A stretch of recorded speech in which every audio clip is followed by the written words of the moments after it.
about to come down the aisle. From Quincy, Massachusetts,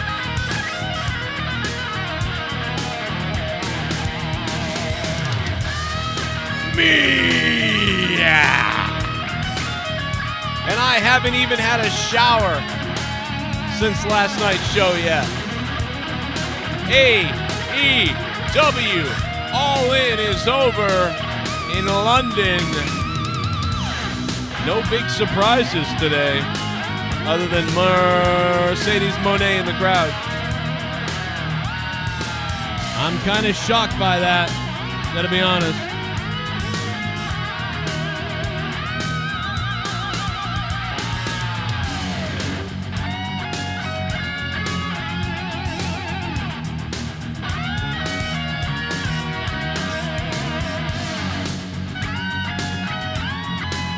The Stadium Stampede. But real quick, let's play my favorite part of the whole show right now, real quick. It's Billy Gunn, the badass Billy Gunn. He doesn't just tell her to suck it. He tells her to suck that D. Billy Gunn. Suck that D. What's up, Billy? What the hell? What the? That might be one of the funniest clips I've ever heard. Billy Gunn, he doesn't say suck it. He says suck that dick. And then Tony Schiavone goes, what? Billy Gunn. Suck that dick. What's up, Billy? Dude, that is a total Jerry Lawler moment for Tony Schiavone. That friggin' killed me. They've got the I don't know, the woman, whoever she is, in the House of Black, and he goes, suck, and I thought he's just going to tell her to suck it. He's like, suck it. But Billy Gunn goes, suck that dick. And it was like way worse because he said that whole thing out. And Tony Schiavone just goes, what? Bro, that's my favorite part of the whole night. Billy Gunn. Suck that dick. What's up, Billy? What the hell?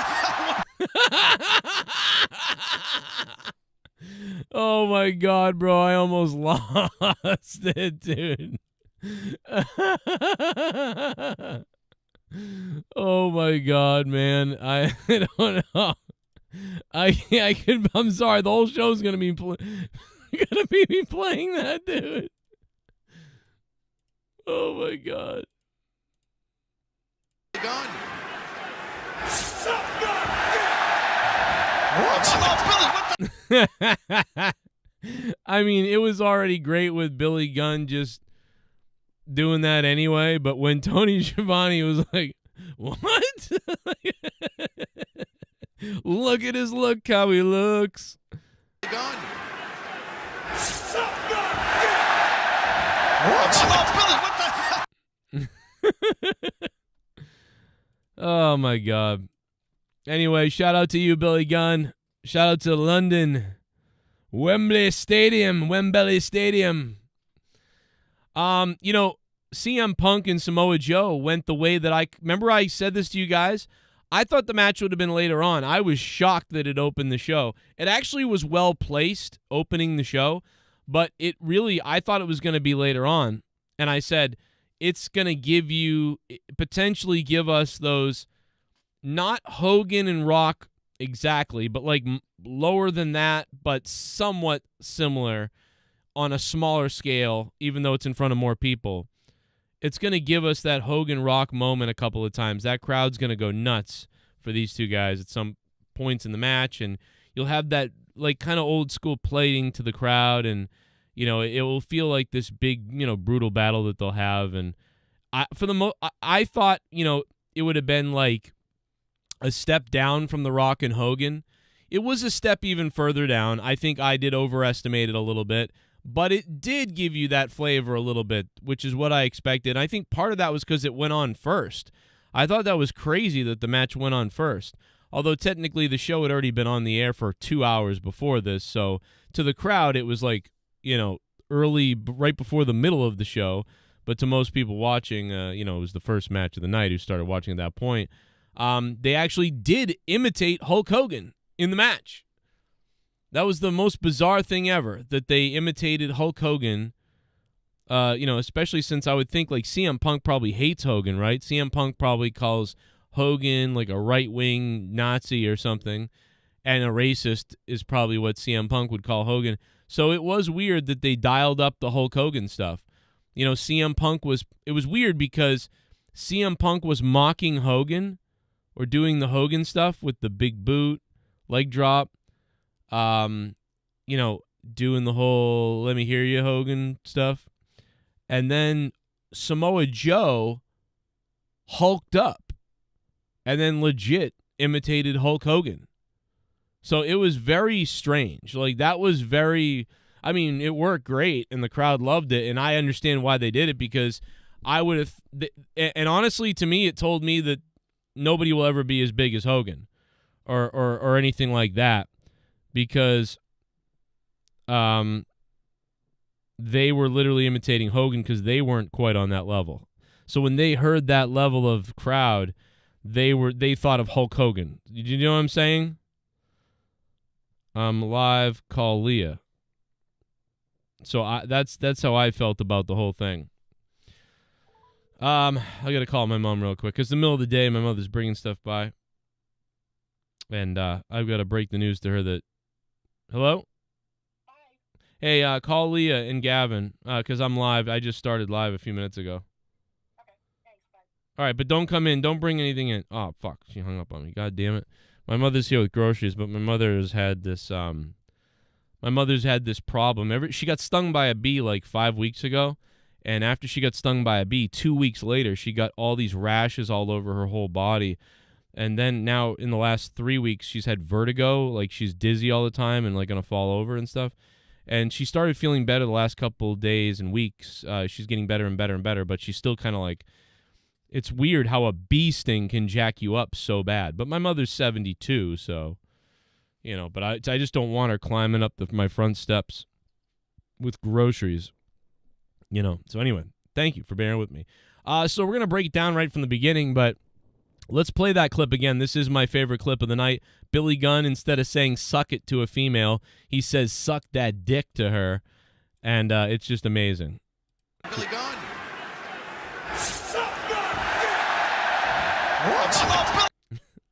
Tony Schiavone's what is killing me. Billy, what the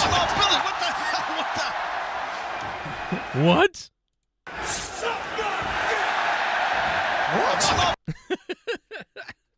Dude, that may be my favorite thing in a long time. We do have the donations are on. The donations are pinned to the top of the chat. If you guys want to donate, tell me what you thought about the show tonight. Tell me your favorite matches. Say something crazy, whatever it is. The link is pinned to the top of the chat. Streamlabs, it's up there. It's also in the description box. Or feel free to drop a super chat, become a member, hit the like button at the very least. We need to get to 100 likes. 451 people watching and more coming. Great tribute to Bray Wyatt, Brody Lee, and everybody, during the House of Black thing. They called them the Fireflies. I thought that was pretty cool. One thing that drove me nuts was Britt Baker's promo. We'll go through the whole thing. It's hard to remember exactly where we are. Stuff happened on the opening show too, which we got to talk about, because the opener or the buy-in or whatever you call it, that has important stuff that happened in it as well. We're also standing by for the media scrum. We're going to bring you some of those comments and commentaries and what goes on in the media scrum. There's also a lot of news floating around about CM Punk getting in an altercation with Jack Perry before or after his match, or right before his match, before he went out. CM Punk, Jack Perry had some kind of altercation in the back, which allegedly resulted in Jack Perry being ejected from the stadium by Tony Khan or by somebody. Is it a work? Is it more BS from CM Punk? Is Jack Perry frustrated about something? He was on the opening or the opener show or the buy-in or the free part of the show. Is there frustrations boiling over there somehow with him? What's going on there? I don't know, but we'll talk about that as well. And once again, like I said, welcome to everybody. It's AEW. It's all in. It's the middle of the day. It was a frustrating time trying to get this pay-per-view ordered for me. I don't know why, but it never takes my debit card. I feel like I have this problem every single time. I couldn't find free streams that would stay up for me, and I had to do things around the house, so I couldn't be near the computer. So I had multiple issues getting the show going, and at one point I was watching on two screens. I was watching CM Punk and Samoa Joe open the show, watching the second match. Now, I don't know if this tainted my view of the second match, official second match, but let me tell you something, guys. I did not. This match was way too long. Did you guys like it? Did I miss something? Tell me. It's the only thing of the night that I really missed. The only match of the night that I kind of missed was also the match that when I was watching it, I found myself bored by it. And it was the Kenny Omega match, the mixed tag match that was going on. I felt like that match went on wicked long and nothing happened. And in the end, a roll-up happened to end the match, and I just didn't care for it really at all. I will never remember that match. I'll never care to go back and see it again. But I am curious as to maybe I had a skewed opinion on it because I was also focusing on CM Punk versus Samoa Joe, and I chose to turn the volume up on the Samoa Joe CM Punk match because I just felt that was more important. So maybe I myself conditioned myself to not really enjoy that match. That could be what happened, but you guys can tell me maybe in the chat, man. Welcome to everybody, man. Please, if you can, hit that like button and stick the thumb up my ass. What did you like? Tell me in the chat. Guys, in the chat right now, out of 10, give me your rating of this show out of 10 right now. I want to see what you guys think. I'm literally going to put the chat up on the screen. I want to see what you guys have to say. You don't even have to donate to do it. Just do it in the chat. I want to see it. I want to feel the vibe of what we got going on, and then I'll put up a poll in a few minutes, and we'll get the poll on it, see if it's what we think it is. Brian is saying it's a 6.5 out of 10. E-Man's hitting us with a 7. Danny Piven with an 8-10. He's an OG. King Hueco Mundo, buenos tardes. Ghost from the Coast dropping an Ocho. Luis Urdaneta, 7.5. Keith Langetta, 9.5. Homeland at 9. Reed Wilson with a 7. Wallbanger, a 6. Wow, Big Bad Ads giving it a 3 out of 10. That's only because Big Bad Ads, you need to go back under COVID lockdown, you scumbag. What the hell's going on? 3 out of 10, Big Bad Ads. Jesus Christ, did Bex leave you again? What happened? 5.5 for Eddie. A lot of 9s, a lot of 7s, a lot of 8s. I feel like 8s and 9s and 7s are big. I thought it was a pretty entertaining show, man, for the crowd and everything. I thought they could have done more with some things, but for the most part, really, they did a good job with having no like surprises and people coming out of nowhere. You know, other than Mercedes Moné being in the crowd, there really wasn't anything, there wasn't any big shit people showing up or stuff like that. They really were just focused on telling the stories of what they've done. Wow, Big Bad Ad's not a fan tonight. JJ Rodriguez with a 9. Damn. Leafs won the match. 7 out of 10. Giovanni. I think a 7 is a good score. I think I might be around that. I'm not 100%. I'm not 100% sure yet, but I know that I gave a few matches 8s. I actually really liked them. I thought they were solid. Now my question is this. If on the poll up here, 422 votes, match of the night so far, and this was before the main event happened, I said, what's the match of the night? And you guys, the second best match of the night was Punk versus Joe. But what was the best match? What match was better than Stadium Stampede, FTR Bucks, and Punk and Joe? What's the bet? Because that something else is winning. So what's the something else? I am very curious as to what that is. Everybody in the chat right now, if you voted for something else, what is that something else? Let me know in the chat. I want to read that right now.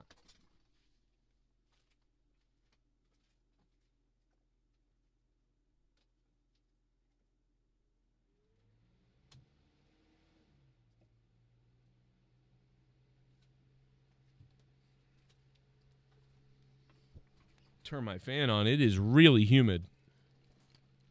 I don't know where you guys are in the world, but I'll tell you, man, it is humid as hell here. And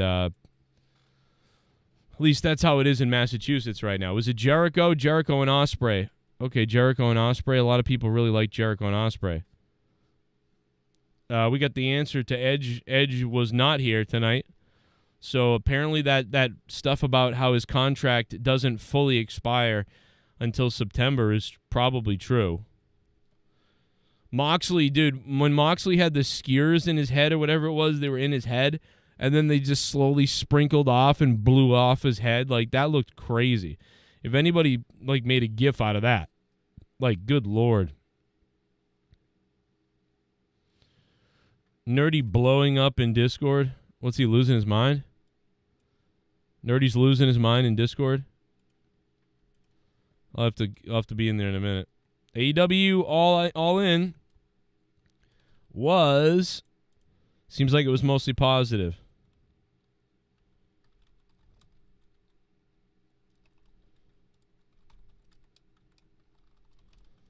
And let's drop into the donation land. Oh, wait a second. Oh my goodness. Somewhere after midnight in my wildest fantasy. Somewhere just beyond my reach. There's someone reaching back for me. Racing on the thunder and rising with the heat. It's gonna take a Superman to sweep me off my feet. I need a hero. I'm holding out for a hero till the end of the night. And he's gotta be strong and he's gotta be fast. He's gotta be fresh from the fight. I need a hero. I'm holding out for a hero till the morning light. And he's gotta be sure, he's gotta be soon. He's gotta be larger than life, larger than life. I don't know why the screen went blank, but for some reason it's not. It's the screen went blank. Soundwave. It started playing your donation and then it disappeared. That's really weird. I don't know what's up with that. And now it's not playing sound. I don't know what the fuck is happening right now. I got to be honest. I don't know what's happening. But Omar's now donating, and I see Omar's donation. But it's not playing the song. Omar says, I don't know what's going on with the donations, but I'll figure it out. What a boring show. Thank fuck I didn't go. This show felt like it was a big Dynamite instead of an AEW version of WrestleMania.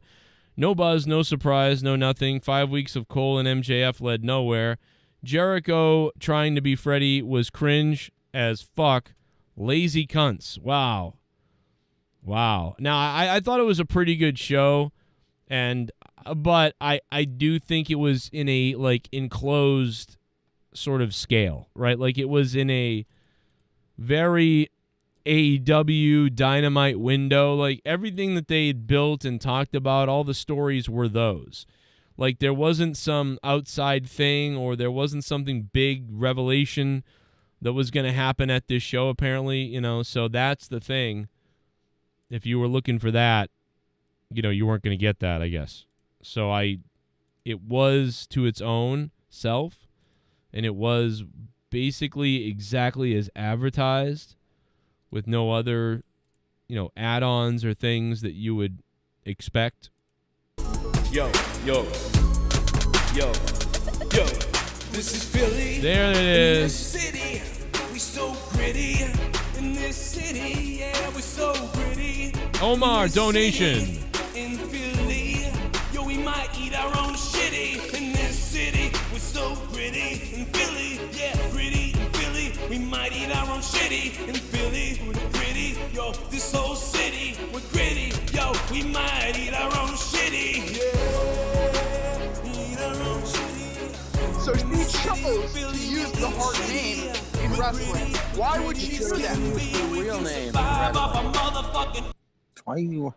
Are you okay, Nerdy? What's going on here? No, Nerdy has Mr. Pico problems, is Joe. fucking retarded. This is gone. This Nerdy has a problem, Joe.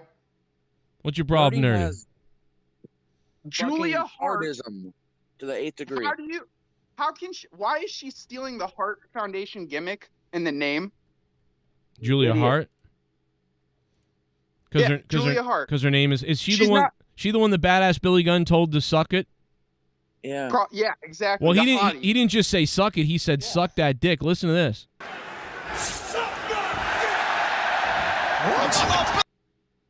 Hell yeah. That was bizarre, dude.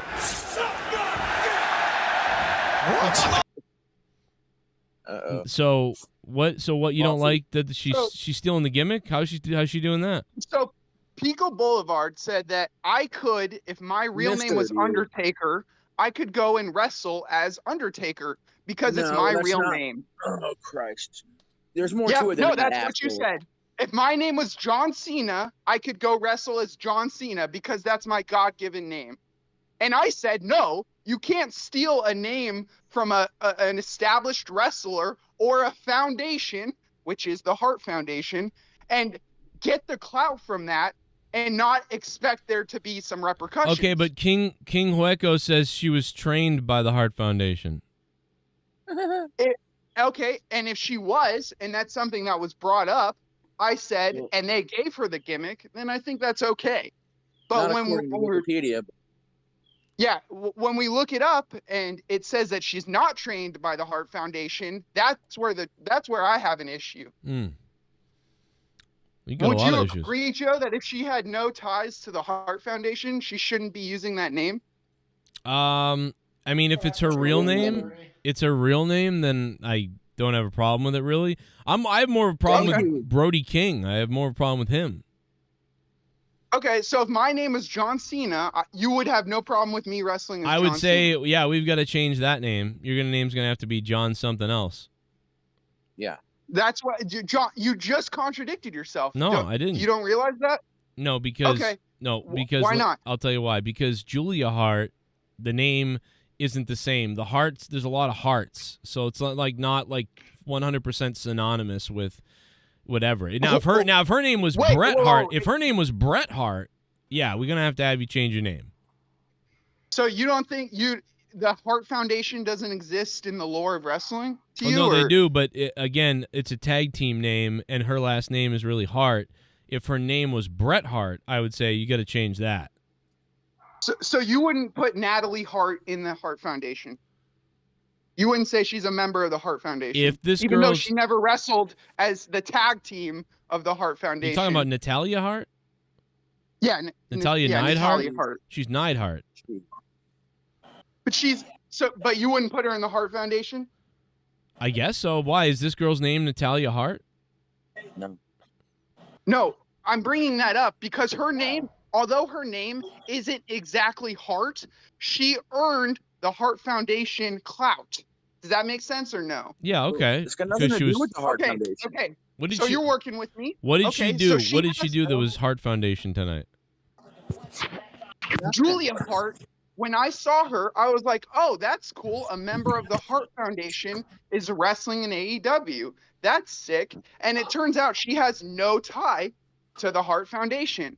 And that would be like me wrestling as John Cena and somebody being like, oh, hey, there's John Cena, when I have no tie to Cena or Cena's Wait, family did they or say? anything. Did they write something about the Hart Foundation about her tonight? No, Her this is name- all in Nerdy's mind, Joe. This has all come up in his. What do you fucking mean? It's all in head. my. Yeah, you're Well, right. he just Julia found Hart's out that name is Julia in my Hart- mind. What did she do tonight that signified she had an acquaintance or whatever with the She Harts? just learned who she was. That's the problem. That's what's going on. The issue is that we've got He 6 just- people on he here who think that assumed. they know the argument and are interrupting me in the middle when you're asking me a question. We do The issue is that she's using the Hart name. Nerdy, it was funny at the beginning, but now it's like you're trying to get a rise out of us for half an hour. Dude, you're the only one that's arguing with You me. guys were like, you The- got to get what- in here and hear Nerdy. He's losing his mind. I come in here and this is like Yeah. D. Welsh's brain. It's like you and Luke Look, Rojas. look, from if this you week when can't were if you arguing. can't put 2 and 2 together, that if I go and wrestle as the Undertaker, even though I have no ties to him, but I use that name. But she's if you not guys can't wrestling. put That's together not no, but- it's fine. Don't let me finish my point. That's okay. cool. Go ahead. So Joe. Brody King needs to go because he got Brody in his name. No, because Brody is a first name. Brody is So not. first There is names. not a foundation of Brodies Okay. in He's not wrestling. related Like to there is a BB King, foundation but of that doesn't heart. mean he can't play If that guitar. fact doesn't get through to you, no, that's okay, Pico. You fucking retard. I wasn't talking. Go ahead, interrupt me again. Say what you wanted to say. Hey, fatty. I will. hey, nerdy. Trump's going to jail. I don't. Good. You think that has anything to do with stealing somebody's name? I don't know. I'm just trying to say anything. The election wasn't stolen, nerdy. How about that? Dude, nerdy, shut the fuck up. You got Jesse pissed. I don't. I just want to see nerdy explode and kill somebody. Look, no. The fact is that you can't go. I couldn't go and wrestle with an established gimmick and steal it and put it at the end of my name and then go wrestle like that for that clout. But her name. And if you guys think that you can, that's cool. Now, if she but dedicated that's the not match to the something that Hart, you can do. if it said Hart Foundation member, then I would be annoyed. But that's not what happened. Her name is just Hart. So, right. Okay. Then you wouldn't be mad at somebody that wrestled as John Cena. You can say that you are. No, I would be but mad here's at a somebody specific wrestled. example No, because of where somebody is stealing somebody's name. that's a false equivalency. The name would be like Mike Cena. Yes, but also no. Here's why. Because there's not a Cena Foundation. Does that make sense? Do you understand she that there's calling a Hart herself the- Foundation in wrestling Is or she no? calling herself Was John Cena in a tag team? If John Cena had 3 or 4 brothers and a family of wrestlers, like What if would her you last be name was Wyatt? What if it was Julia Wyatt? Is she supposed to change the name? Julia Wyatt? Do you think that you have to wrestle with your God-given name, or do you think that she chose to do that because there's already a Hart Foundation? So she chose to use her real name because there is Yes, a Hart Foundation. As opposed to a stage name. Does Yeah. that make sense to you or no? How many other wrestlers have stage names, you think? What is it? Like half? Tons. You want to talk females or you want to talk men wrestling? But I mean, that's a really good name. Julia Hart sounds like very nice. Like, what are you going to change it to? it Julia sounds nice Miles? because there's a Hart Foundation. That's the only reason. It's not Julia Hart Foundation. She's not walking It around doesn't out need there. to be. Now, if she Would was, they listen, own let Hart me tell you something. Foundation? If she was walking Would around they- out there dressed like the Harts, like trying to act like, like she was putting the hearts on her pants the same way that Bret Hart did and was wearing the pinks and the hearts and almost like that, I could see that irritating you. Like, you're just trying to like rip off the hearts and then use it as your own, like you're a Hart. That would make more sense to me. But like, she's not doing that. Her name just happens to be Hart. How about Jimmy Hart? Why is Jimmy Hart around? Why did the Hart Foundation have the name Hart when Jimmy Hart existed? You don't think Jimmy Hart, when people think of the Hart Foundation, you don't think they think of the Hart family and Jimmy Hart as a part of that? Well, he was the manager, but I mean, do you know what I'm saying? Right. Like, is anybody else supposed to have the name Hart? No, I don't. No, Joe, because Jimmy Hart literally was a Hart family member. So he got to use the Hart name. This girl is not a part of the Hart Foundation, the Hart family. It was coincidence that her real name, not even her stage name, her real name happened to be Hart. So she's using that as clout. Does that make sense or no? She could use it. Shut the fuck up already. Dude, let me tell you something about Julia Hart. She's hot as fuck. I want to jerk off to her, but let me tell you something. Right. You could call her Hulk Hogan Hart, and it wouldn't matter a fucking bit of difference, okay? She still sucks, okay? So you could call her fucking John Cena, the Rock Hart. You could call her rock bottom candy whore, and it doesn't matter. So I'm not gonna get mad at it like you are, because I don't care. You could call her fucking Muhammad Ali, and she still will suck. You call her Mike Tyson. You could call her fucking LeBron James. You could call her fucking whore bag. It doesn't matter. She's gonna suck. So who cares? That's right. Names in wrestling mean nothing. So let's call Summer Rae Macho Man Randy Savage. Yeah, Let's because that's the call same thing. fucking- That's the same thing. Yeah, Summer Savage. Now you'd have let's- the equivalency would be Summer Savage. She goes by the name Summer Savage. Hot. No, it wouldn't, because there's not a family of savages. Yeah, in the there is. wrestling. Sure, there is. Yeah, there is. How about this? How about you come up with somebody who does have a brother and a sister in companies? How about Bucks? What if her name was Julia Buck? Okay, is there a multiple generations of Bucks that No, have now been it's going to be wrestling multiple and have made generations. their- Is there Man, a Buck Foundation? You must be on the Is fucking. there a You must be Buck one of the Foundation? lawyers. Let me ask you this: if she started calling herself Uso,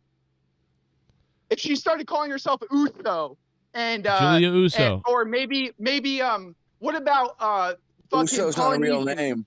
This is What if what she you're hung started up calling on. I herself can't Roman believe Reigns' last name? Reigns Would that be cool? or like Reigns, like Julia Reigns. No, like whatever the family's last I know name why. is. Uso Reigns. Here we go. Perfect. Rotumbo. What if she started calling herself Summer Rotumbo? Do you think that would fly in wrestling? Rotunda. Yeah. Do you think that would fly? She Sure. starts calling herself Rotunda. Okay. Yeah. I mean, that'd be pretty funny after what happened the other day. You know. Oh, I'm changing my name to Rotunda. That That's might weird. be a good bit, actually. You know what? I might start wrestling. How about Dead What's Thunder? up, Billy? What the hell? What the? Oh, man, nerdy. I don't know what. Jesus Christ, bro. You're on fire. I'll be right back. I gotta fix something. Wow, nerdy is absolute lost it. Like nerdy is out of his fucking mind right now, guys. I don't know what's going on with nerdy. He's we just got done with this crazy pay-per-view, and nerdy's only complaint is that Julia Hart stole the Hart Foundation's last name. Jesus Christ, bro. That was painful, brother. Anyway, so the opening, CM Punk, Samoa Joe, like I said, it sort of opened the way I expected it.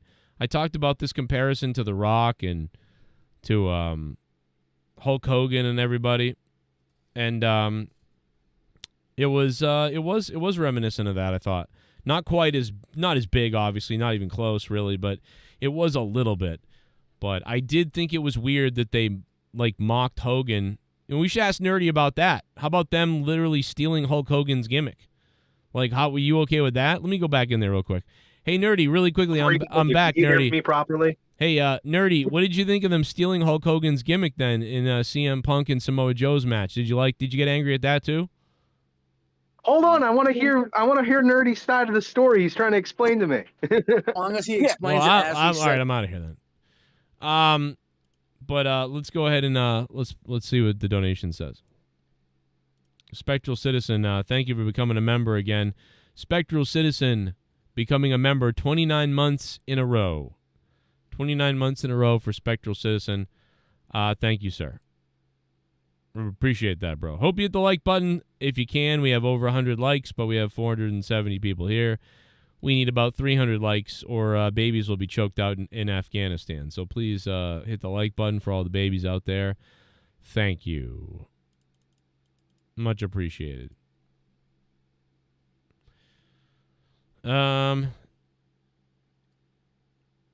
Pretty good stuff. Thank you, Spectral Citizen. Let's hear what Soundwave said because his donation cut off.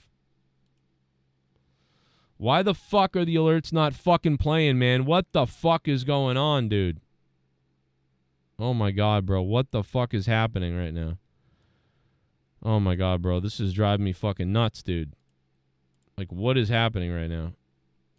Why are these donations not playing the right way? Oh my god, bro. Let's try it again.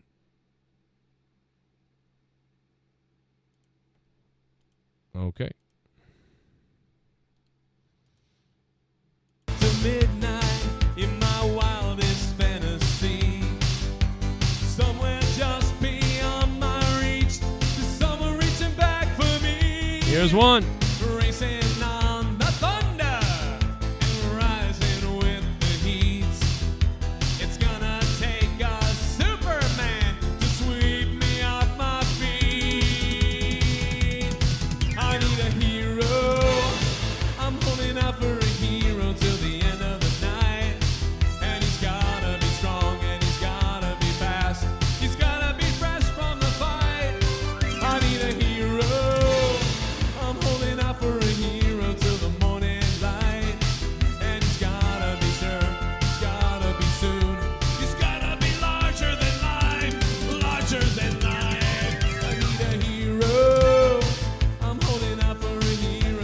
What up, Soundwave? Thank you for the $40, man. Sorry it didn't play. We'll get it to play this time. Tony Khan can afford to buy songs like Seek and Destroy, We Will Rock You and Machine Head just for this, yet it probably took up more than a half of the budget. The PPV was solid, but I think people were expecting surprises like Edge and not Mona. 7.5. Yeah, but Mercedes Moné didn't really do anything. She just sat in the crowd the whole time. I don't even know if that was really part of... I mean, obviously they were setting something up, it felt like, which made me think that there was still something else happening. Soundwave 92 dropping the big $40 donation. Thank you, Soundwave 92. You sexy pants. Yeah, I don't know. I think you could have used a couple other, surprises, but we've also been critical of them for that. Do you know what I'm saying? Like, we've been critical of them saying like, oh, this is all they do. It's always got to be a surprise or somebody coming out or whatever. And I think that's because we've said this a million times, but Tony Khan did this so much that even though it kind of became ridiculous at a point with these people arriving, that like he kind of created this expectation of a surprise like that, when it's like, dude, there's not that many more wrestlers to go around to be able to surprise you all the time with. So it's like we've got these expectations that there's one of those every show like this or something. And they didn't do any really, except for Mercedes, and she was just in the crowd. And it's probably because, I don't know, she might still be injured, or they just didn't see a window to include it. I don't know. Not sure what the reasoning there was, or it was just to build up slow burn interest instead of just doing a surprise. They can create this kind of build up, which could help them out, in the end. So I don't know. But I do know that we lost 200 viewers when we went to Nerdy in the Discord. I know that. Anyway, the first match was, Punk and Samoa Joe. I thought Punk and Samoa Joe was an 8 out of 10. I actually really liked it. Maybe I'm giving it a little too much love. I don't know. Some people might think I'm giving it too much love. I don't know. The AEW press conference is going on. They still haven't really done anything. And over on... They're getting more super chats than anybody. Holy shit. AEW is rich, owned by a billionaire. But if you go over to their super chats, holy shit, bro. AEW is fucking rich. You can't even get through all the donations that are there. Oh my god, bro. They're rich, guys. They're rich. Jesus. AEW is going nuts.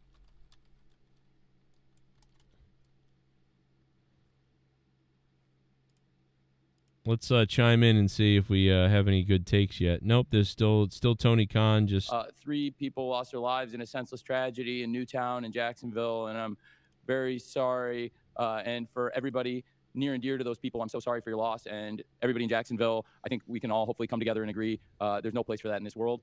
And also, I would like to say, I can't comment on it at this time beyond what I'm about to say. Yes, there was an incident backstage before we went live on tonight's show. We are investigating it until I learn more about what happened. I can't really address it at this time, so I can't comment, but I did want to be honest with you and tell you that is the case. What I can talk about, what is first and foremost from a wrestling standpoint tonight, this is a historic occasion. Tonight's attendance was 81,035 paid fans. At over 81,000 paid, that makes the largest paid attendance in the history of the pro wrestling business. It is a huge milestone. There have been countless pro wrestling shows all over the world, and this is the first time on record that we can find anyone has sold over 81,000 tickets. There were also several thousand comps, as well as hospitality, and with the staff and everybody in the building, we'd estimate about 90,000 people in Wembley Stadium today. Where's my comp? God damn it. So there you go. You heard it right there from Tony Khan, an important little excerpt that I wanted to throw out there. Tony Khan, sort of acknowledging that there was an incident in the back. Now, whether or not this is some kind of like a work, to spice up some things, or did something really happen? I mean, the report is that something really happened, and this is, again, real stuff that went on between Jack Perry and CM Punk backstage, and then they sent Jack Perry out of there. So... basically, yeah. And I think somebody asked Tony Khan about, the situation with FTR and the Gunn and the court date and whatever, and how they were able to get FTR to be in this match. And let's just say as well, right off the bat, that I was wrong, and Jim Cornette was wrong probably, and a lot of people were wrong, because people were pretty much convinced that the Young Bucks were going to win, that the Young Bucks had to win at Wembley Stadium in front of 80-something thousand people. The egos were too big, too great to not win on a big-ass stage like this. So a lot of people thought that's what was going to happen. And I also thought, because of the charges with the Gunn and FTR in Florida, that they would be sort of, it'd be hard to put the belts on these guys with that going on. Even if it seems like he's completely innocent of anything really, and it's not that big a deal, still he had to surrender all the guns, all these things. And then, so I think the person was asking, with the shooting that happened the other day in Florida, this terrible shooting that happened, obviously guns are a sensitive topic, Tony, something like that. What did you think about FTR? Did you ever think they weren't going to make it here, that sort of thing? So that was why Tony was responding to that. Instead, he took a second to acknowledge the tragedy that happened, and then went into talked about that. So I missed that part, but that's what I'm being told, and I can obviously use my brain and put those things together. But the best clip of the night, I'm going to play it again because I love it so much, was Billy Gunn, the badass Billy Gunn, not saying to suck it, but saying, suck that D. And then Tony Schiavone pulling a Jerry Lawler and going, what?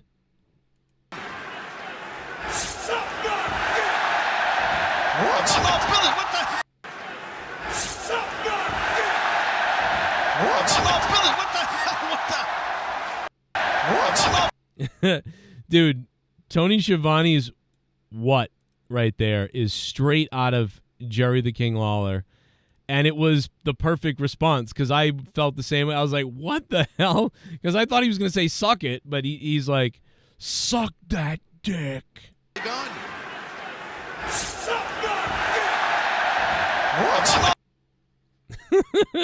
Bro, I got to figure out some way. By the way, brand new $15 donation. Brand new $15 donation. Try it. Streamlabs in the description box down below.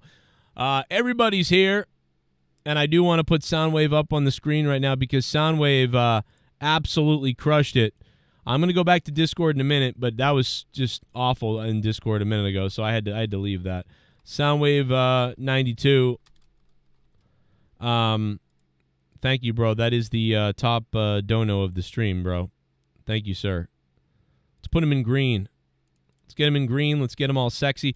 What did you guys think of the show? Vote up top right now. We've got the poll up. What did you think of AEW All In London? Big announcement that they're going to be back there same time next year. They're doing it again already. And let's not forget, of course, next week is All Out. What are they going to do? They've got like a week to build All Out.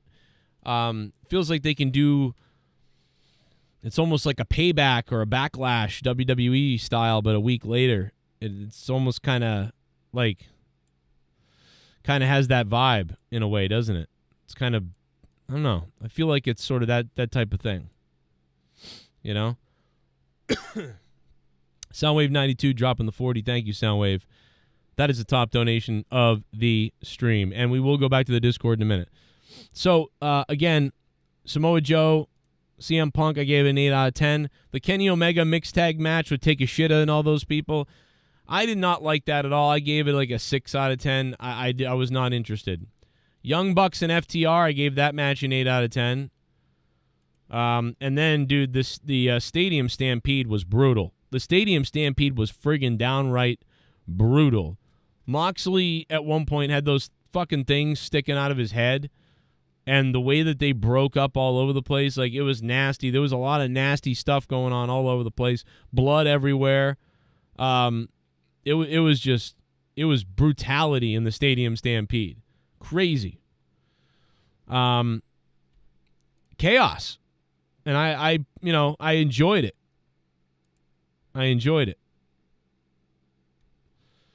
Let's see.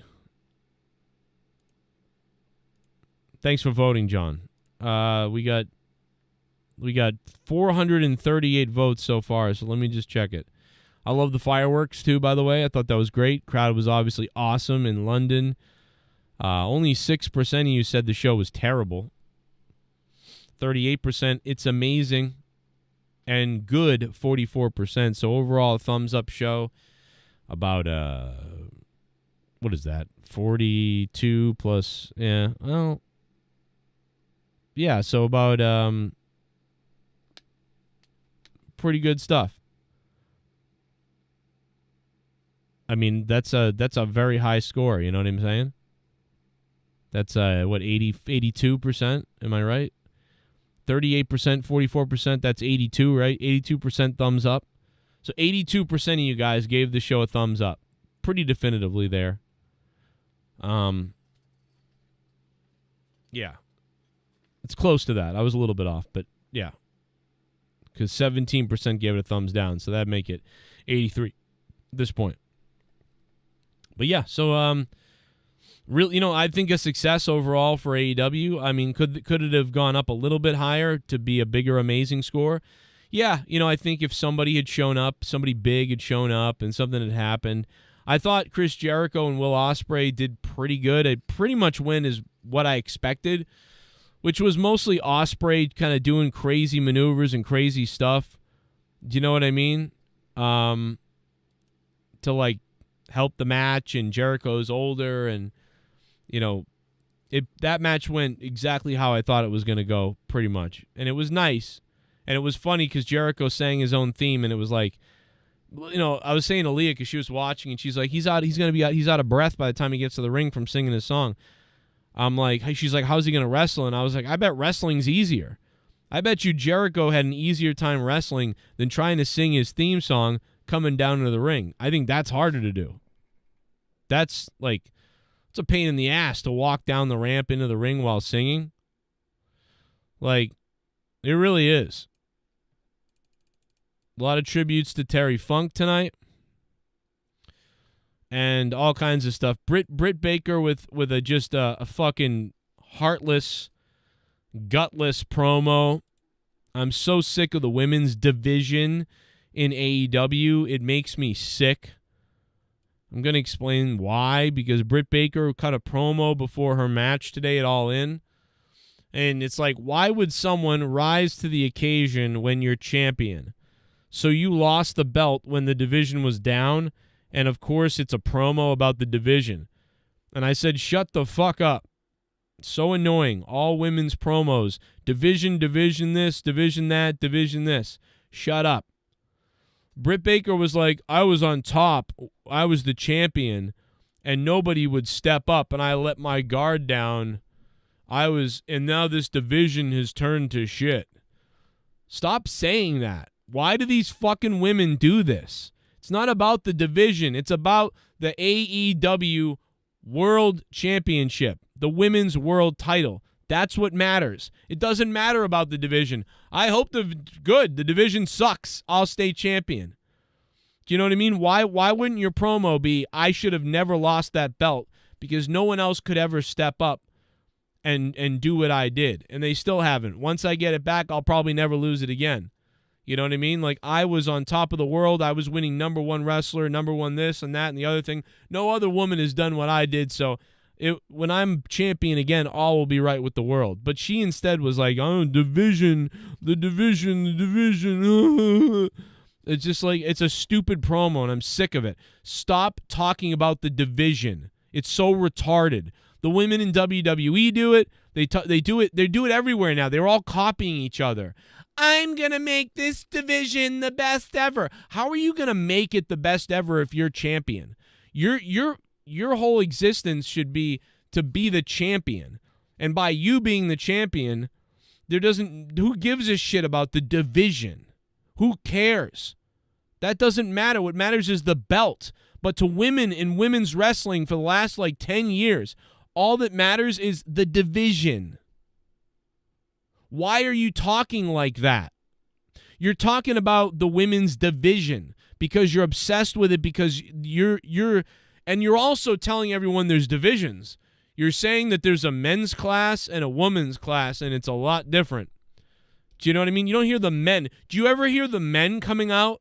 Do you ever hear the men coming out and being like, man, I wanted to be the leader of this division. I wanted to be an example for this division. Man, the division really isn't doing well anymore because no one can step up.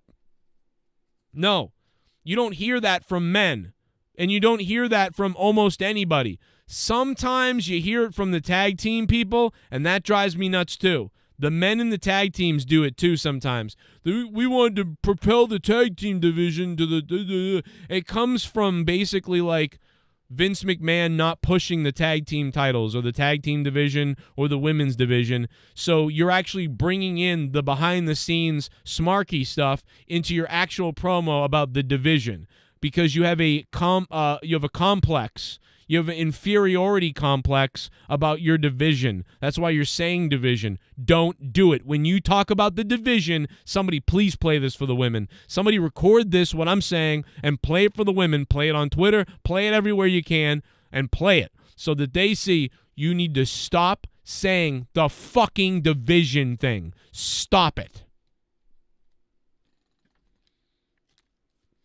It just takes you right out of it. And makes you realize that this isn't the big boys. This is some little thing, and they've got an inferiority complex. Don't do it. Don't talk about the division. It's stupid. It's my birthday, so you became a member. Mr. Pico Boulevard, cheers, man. What'd you think of AEW All In the chat? 22 months, Mr. Pico Boulevard. Billy Gunn. Billy Gunn.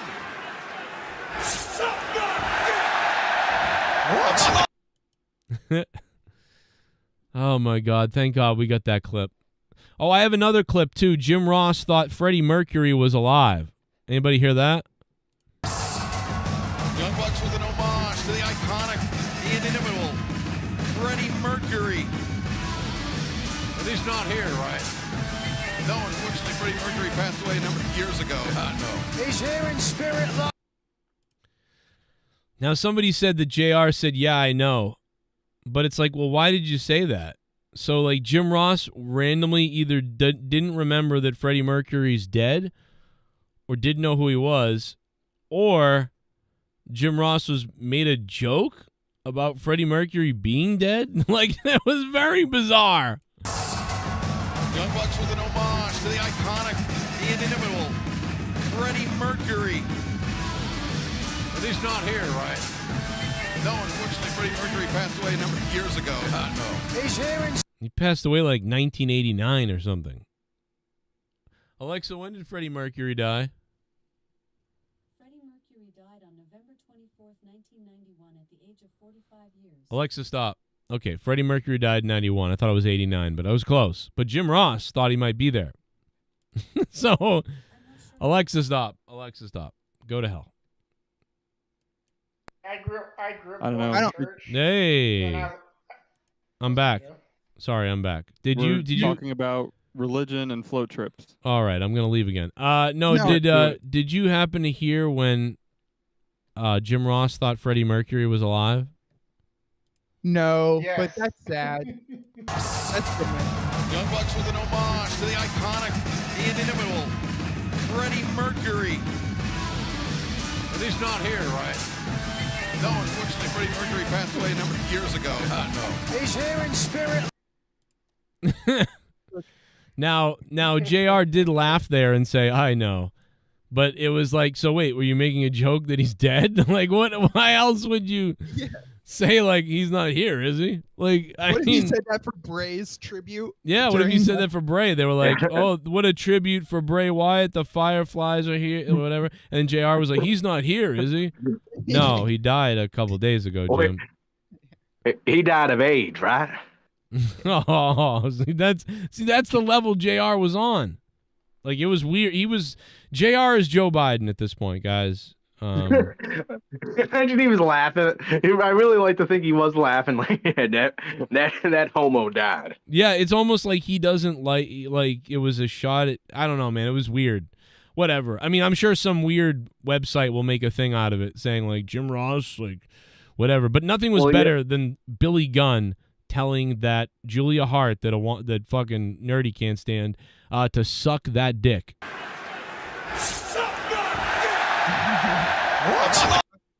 I'm sorry I yelled at you earlier. It's okay. That was uncalled for. It's okay, you sick bastard. Anyway, the show. Let's be Mustafa here. Suck my dick, and then he should have said everyone in the men's division. You know, we should just keep it equal. You know, that's right. Everybody should just say division for everything. Wait till there's a midget division. That'll be fun. The only one I think that works is the tag team division because it's a completely separate, like, right. You know, you're wrestling only teams. Yeah, but again, you want to focus when you're cutting a promo, man. You want to focus on like how you want to be champion. You don't want to focus on making the division stronger. That makes no sense. Well, I like to think that they're telling us something that we don't know. Like this is a subliminal message. That's what they are doing. Maybe they're trying to divide us in more ways than one. That's what I think. Well, Jesse, you should have been there tonight. You could have been an honorary like referee or announcer or something in London. Where? London in England at the Wembley Stadium, Jesse. You think I want to go there where they still practice an outdated form of government and they couldn't even keep the USA in their pockets? Yeah, I could see not wanting to be. They couldn't even save the Queen. True. Don't disrespect their country. What? You just did. What are you talking about? Now you're putting words in my mouth, huh? No, dude, it would have been way funny if you just said, wait, who are you? What are you, some kind of heart? Wait, who am I? You're not. Wait a second. Whoa. You're not the drill sergeant? He's not here. Where am I? You know why they went to Wembley Stadium? For the money. Exactly. I was just going to say that. What did you guys think of the night? I mean, like Sunday morning. Oh, Sunday morning. Hello, Sunday morning, Pelosi. Great night. Yeah. What's your favorite match here? Like, I found like several to be. I think I gave a lot of matches like 8s. Look at Monet there, Mercedes with her tongue out. Oh, look at that fucking tongue. Ooh, yeah, Mercedes Monroe or whatever the fuck her name is coming in. I can't wait for her to cut another garbage promo that she always cuts because she sucks. Yeah, she'll bring up the division. She'll talk about it's time to add a little money to this division. That's what she'll say. No, I mean, yeah, her promos have been garbage for have been absolute garbage for years. Like, you know, people blamed it on WWE. No, she sucks. All she does is this. I'm gonna do a fake laugh, and then I'm gonna exaggerate all of my words so they can go as long as possible. And then she does the fake laugh thing. It's like, I don't understand it. I don't understand when people are like, dude, this girl, she's one of the best women's wrestlers in the world, and people are like popping to see her.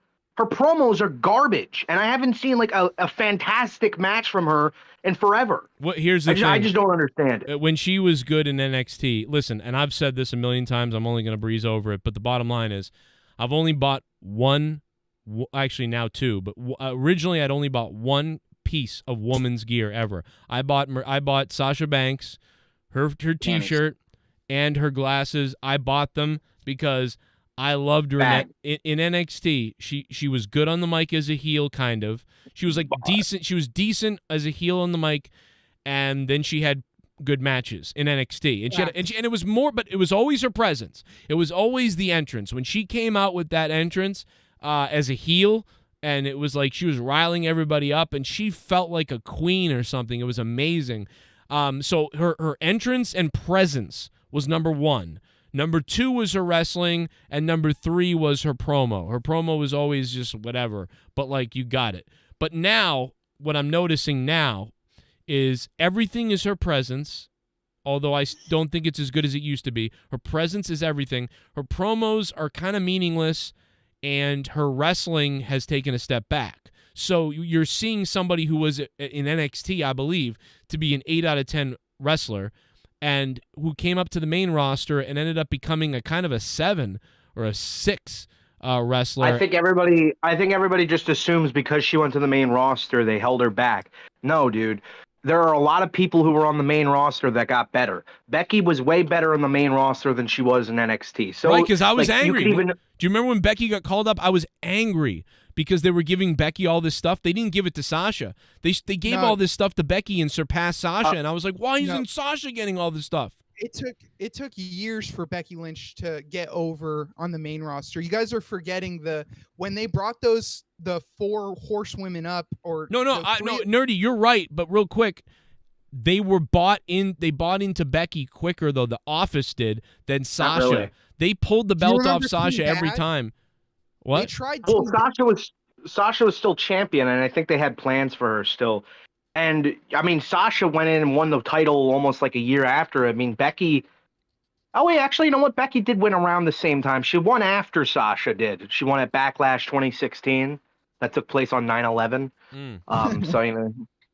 That tells you a lot about her. I mean, I'll never forget the 9/11 match they had in Iran. That was good. We should have another one of those. Her hair is fiery red, same as the fires that were going on in the buildings. Right.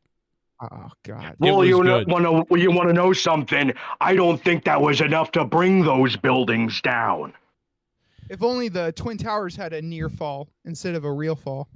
Yeah. WWE has announced. They did kick out at 2. I didn't see this, but WWE the other day via the Wrestling Observer, this is just a random thing.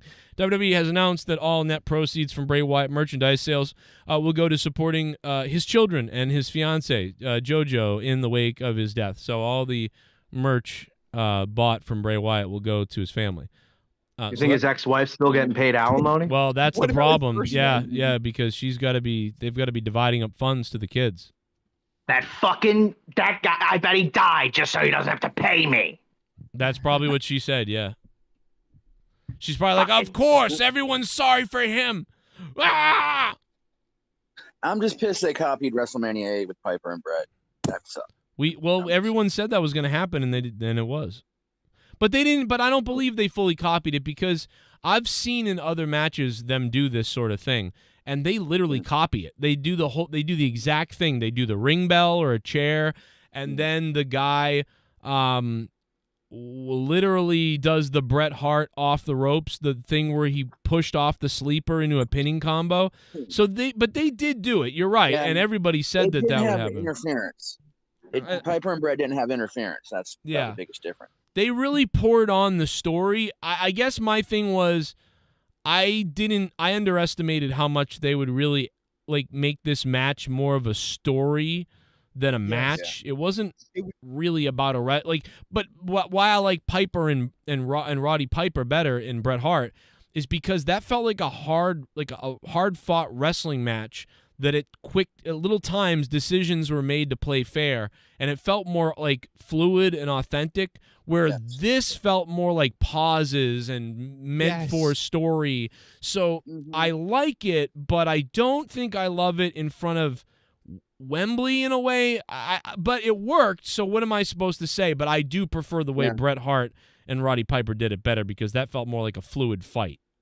If you need an example of what Joe is saying, look no further than the first 30 seconds of the match, where MJF and Adam Cole exhibited great technical wrestling, and then they took a pause break, which the pause break is expected, but MJF sat there and gloated in it and made it more of a spectacle than it was about the technicality of them wrestling. Yeah. And they did that the whole match. And I liked it. I liked the story aspect of it more so maybe than the technical aspect of it, what it could have been. So that was a plus for me overall. That bump did not need to happen. That could have been the steel stair bump suplex. Oh, yeah, that was crazy. I didn't know which one you were talking about, but yeah, that was crazy. Not necessary. Well, the whole match where he's really hurt, but I'll take it. But it was crazy. They did some crazy shit. Tony Khan earlier, for the people that don't know, did confirm that there was an incident backstage. So yes, I saw you. And that he does coke. What was that? With CM Punk. And that he does coke. I'm sorry, nerdy. You're good. I don't He know does what you coke. said. My bad. I'll kill He does myself. coke. Well, I think maybe Rojas was talking and he glitched out, but a real glitch, unlike Mustafa. True. Did Jack Perry steal one of Punk's muffins or something? No, it was actually Jack Perry's fault. Why do you think Jack Perry's angry? Because he's on the free show part? Punk just is After called he troublemaker. lost, Let's go back to what Tony After he Khan lost, said. he Let's went to- see. He did confirm it. Here's the clip. I can't comment on it at this time beyond what I'm about to say. Yes, there was an incident backstage before we went live on tonight's show. We are investigating it until I learn more about what happened. I can't really address it at this time, so I can't comment, but I did want to be honest with you and tell you that is the case. What I can talk about, what is first and foremost from a wrestling standpoint tonight, this is a historic occasion. Tonight's attendance. What do you think was going on? Because didn't CM Punk not that long ago sort of try to help Jack Perry, or isn't he one of the guys that Punk wants to help out? And I think they had a match, and now tonight there was an incident with the two of them backstage. So do you think that this is a work because they're going to build something for these guys, or do you think that it was a situation where maybe Jack Perry thought he was going to wrestle CM Punk at this type of event, and instead Punk wanted Samoa Joe, and that pissed off Perry? I mean, or is this just about people in the back staring at each other? I don't know. it was just people in the back. What happened was Perry had lost his match. He went to the back. CM Punk was at the curtain, and Perry got in his face and he shoved Punk. So Punk defended himself by getting back in the face of Perry. So it was really Perry's start from the very beginning. That's bizarre. You think Punk was standing in the way of the door or something, and then Perry kind of bumped into him and was like, fucking look out, man, or Yeah, something like that? he bumped into Punk because Punk was standing at the curtain waiting to go out. Yeah, I don't know, and we don't really know. I mean, it's really going to take somebody explaining what happened. But I would use it if I mean, maybe this was Jack Perry trying to get into a match. I don't know. It's very weird. If he got evicted, then I guess it's probably on him. Well, they kicked Perry out. So Yeah. I mean, but even if it wasn't on him, don't you think they'd probably kick him out anyway? I mean, because they do anything for they give Punk his own shit. How many people did they send home from Saturday Collision because Punk was like, no, I don't want that guy can't be here. I think he's more trouble than he's worth, in my opinion. I think he's more trouble, but if you can't utilize it, then fuck it. You know what I mean? If you can't utilize the trouble that Punk is, what's the point? That's kind of stupid. But I would keep him for that reason, because I think he keeps people on their toes, pisses people off. Tickets. Yeah, he sells tickets. He keeps people on their toes. He creates a buzz no matter what, even if he's an asshole. So it's sort of one of those things where, I look at it like money. If I'm the owner, I'm keeping the guy. He's like Conor McGregor. It's like you keep Conor McGregor around no matter what, even though hey, man, this guy's kind of a shithead. But, you know what? In the end, he gets eyes talking. He gets the internet buzzing. And that's it. If you guys are all going to cause be a problem, I have more of a problem with what the other people did, because there's a pack mentality there. I don't even like Punk. Punk would hate me. Punk is like a virtue signaling fucking woke piece of shit at this point. And I still good. I understand. That's his gimmick, dude. His whole thing is that he is that way. He's counterculture no matter what it is. He wants to piss people off, just to piss people off. He doesn't care. He loves Chicago. He loves all these things. His city's a piece of shit right now. Your city's full of gun violence, free gun-safe zones. Everyone's getting shot every weekend. Nobody talks about it unless there's an actual shooting in the country. They talk about that, but they don't talk about the 40 dead people in Chicago over the course of 2 weeks in the fucking gun-free, gun-safe Chicago. But CM Punk says that's the way we should be. So the guy's a nutcase who fucking supports things that are just nuts. He wants to see kids have their dicks cut off and pussies cut off. I mean, the guy goes counterculture. If you think a 7-year-old should You think a 7-year-old should be under the guidance of his parents until he's 18? No. CM Punk thinks, no, that chop his dick off. So, you know what I mean? That's what his whole career has been like that. Oh, you drink alcohol? Yeah. Well, you're a scumbag loser, and you should go to prison and I'll beat you up on the streets because you drink alcohol. I'm stronger than you. I'm straight edge. I'm pure. You're disgusting. Oh, you like to not get tattoos and look normal? I'm gonna get tattoos all over myself. I'm gonna put a Pepsi can on my ball sack. You know what I mean? The guy does everything backwards on purpose. So if you don't like that, well, guess what? That's what you hired. And you know what I'm saying? People like that. You were there for January 6th riots? We should hang you. You know, crazy stuff like that. Yeah. Well, I mean, listen, only CM Punk can call other people homophobes and want them fired from a company, meanwhile calling people in the audience homos. Yeah. You know, like, and also the New Day, he calls AJ Styles a racist, even though that doesn't make any sense. So it's just like the guy literally, it doesn't matter. The whole point of the guy is to be counteractive and counterculture and to piss you off and to get under your skin. And probably he hates you, and he will try to get you fired. That's the other thing, if he wants to. I'll play the role of Mustafa here and get us on the card where CM Punk did defeat Samoa Joe today.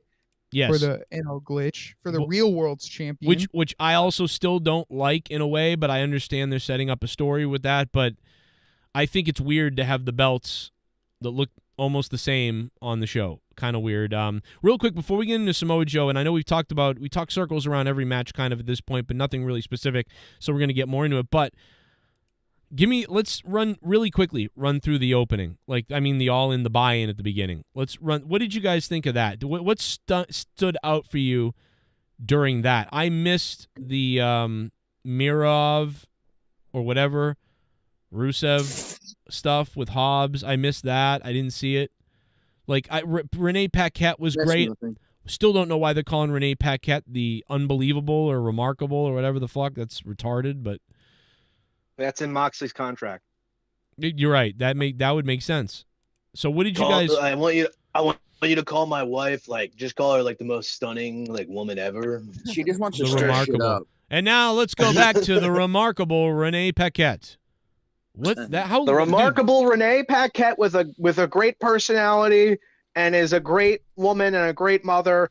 Dude, I'm telling you what, if you call me, if I'm an announcer and I hear that and I go, dude, why are you guys calling me the remarkable Dan Cronin? Can you please never say that again? What the fuck? Are you trying to bury me? Stop saying that. Ladies and gentlemen, let's go back to ringside and hear from the remarkable Renee Paquette. Remarkable. It's better than my guest at this time. It is better than that, but dude, it's really similar. It's actually bizarrely similar. And repetition works in wrestling and in the world, and I get it. And I like remarkable. Call her the poignant. I don't know. It's just so goofy. She doesn't need a title.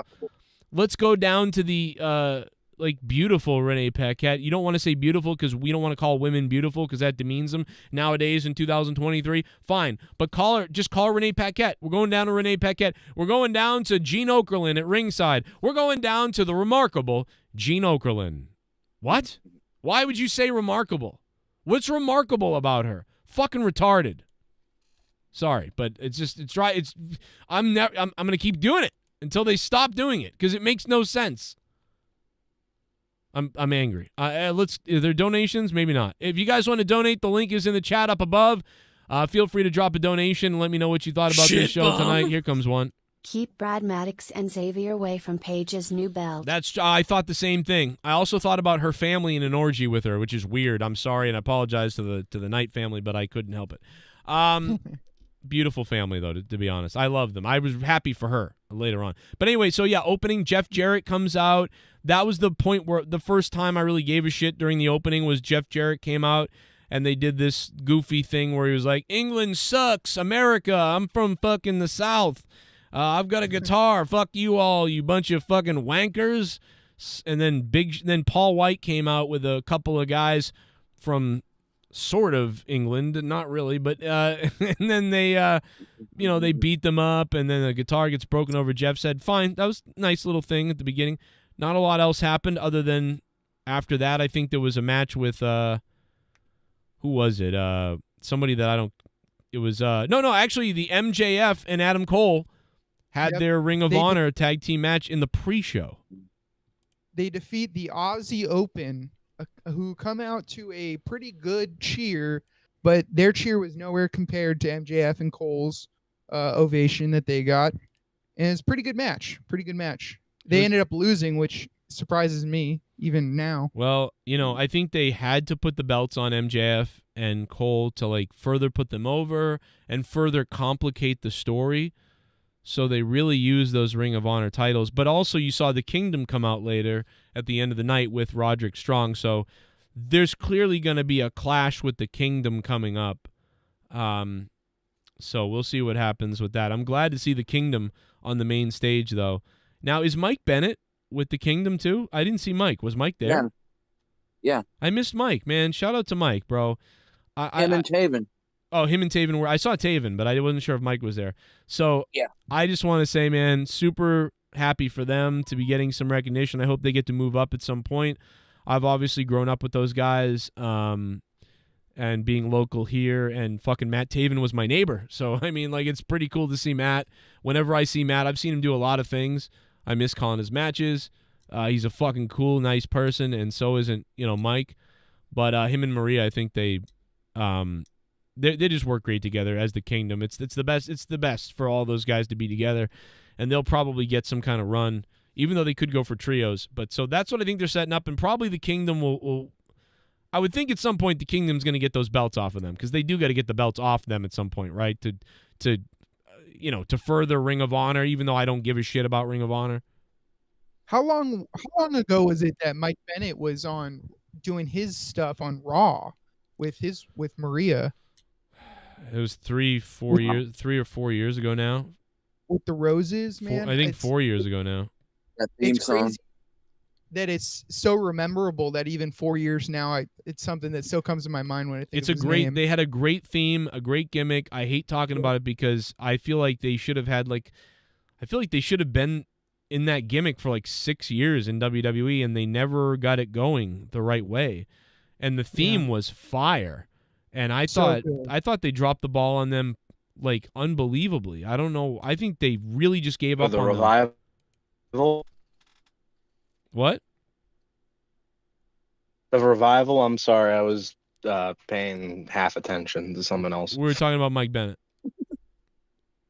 Oh, I don't give a fuck. Okay.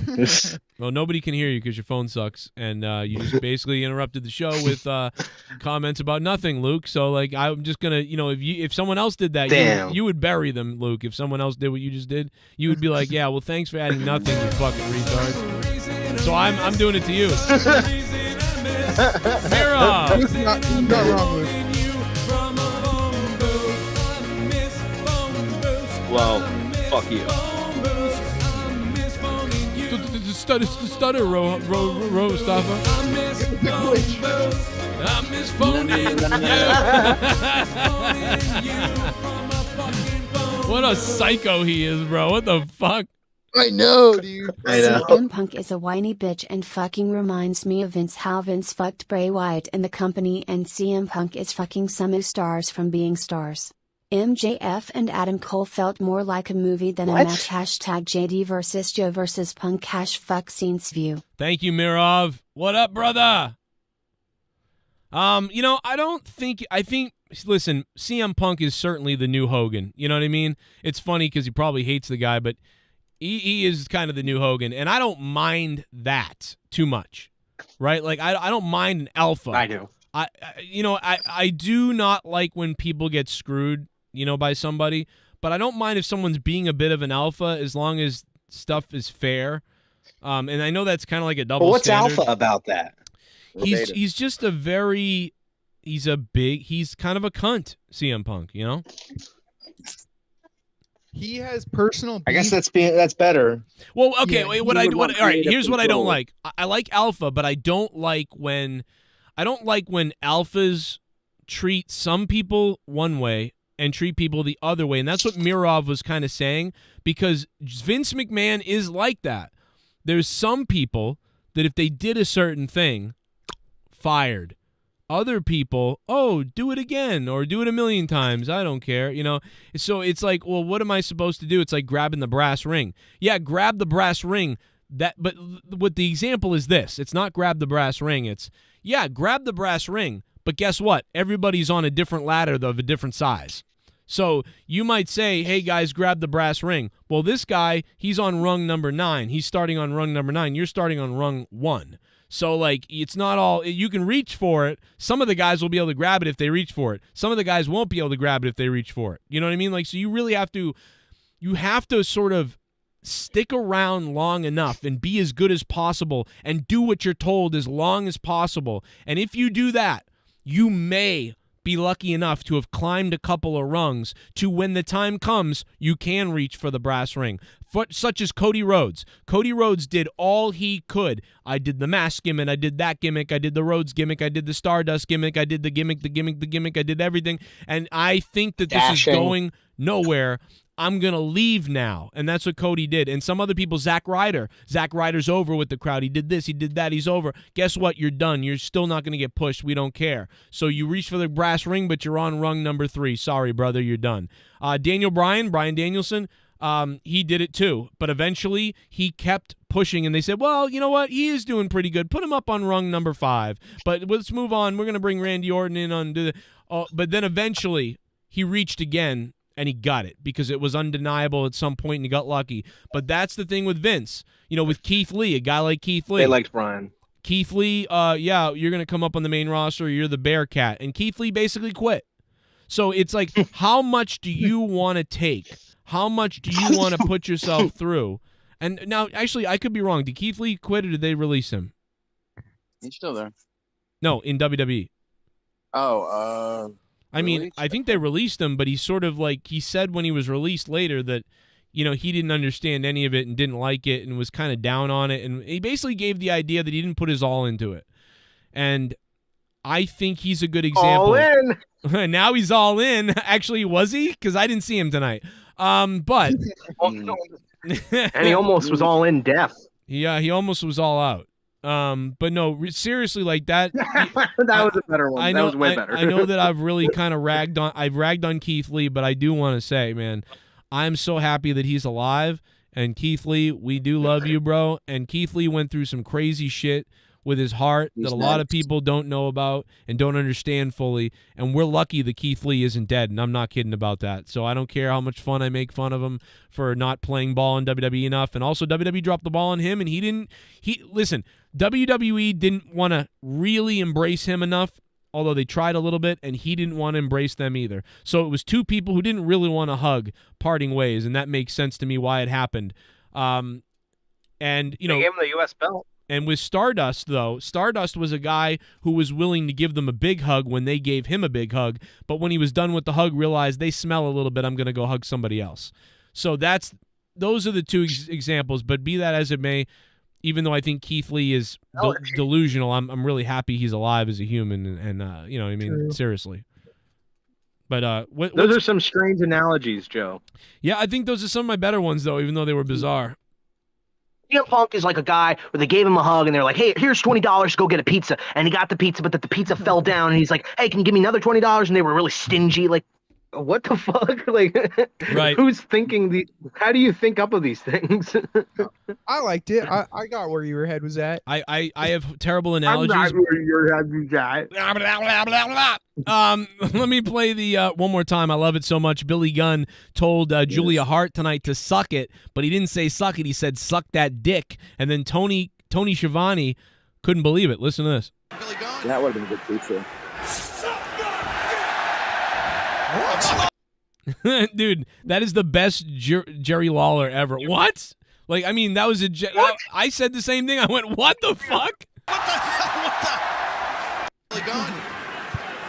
Jesse would have said. Yeah, he really did try to channel that Jerry the King Lawler reaction. Yeah, Taz was like, Billy, what the hell was that? But Tony Schiavone was like, what? Like, what? Like that. Dude, you know, it's so that weird. Was good though. Come on.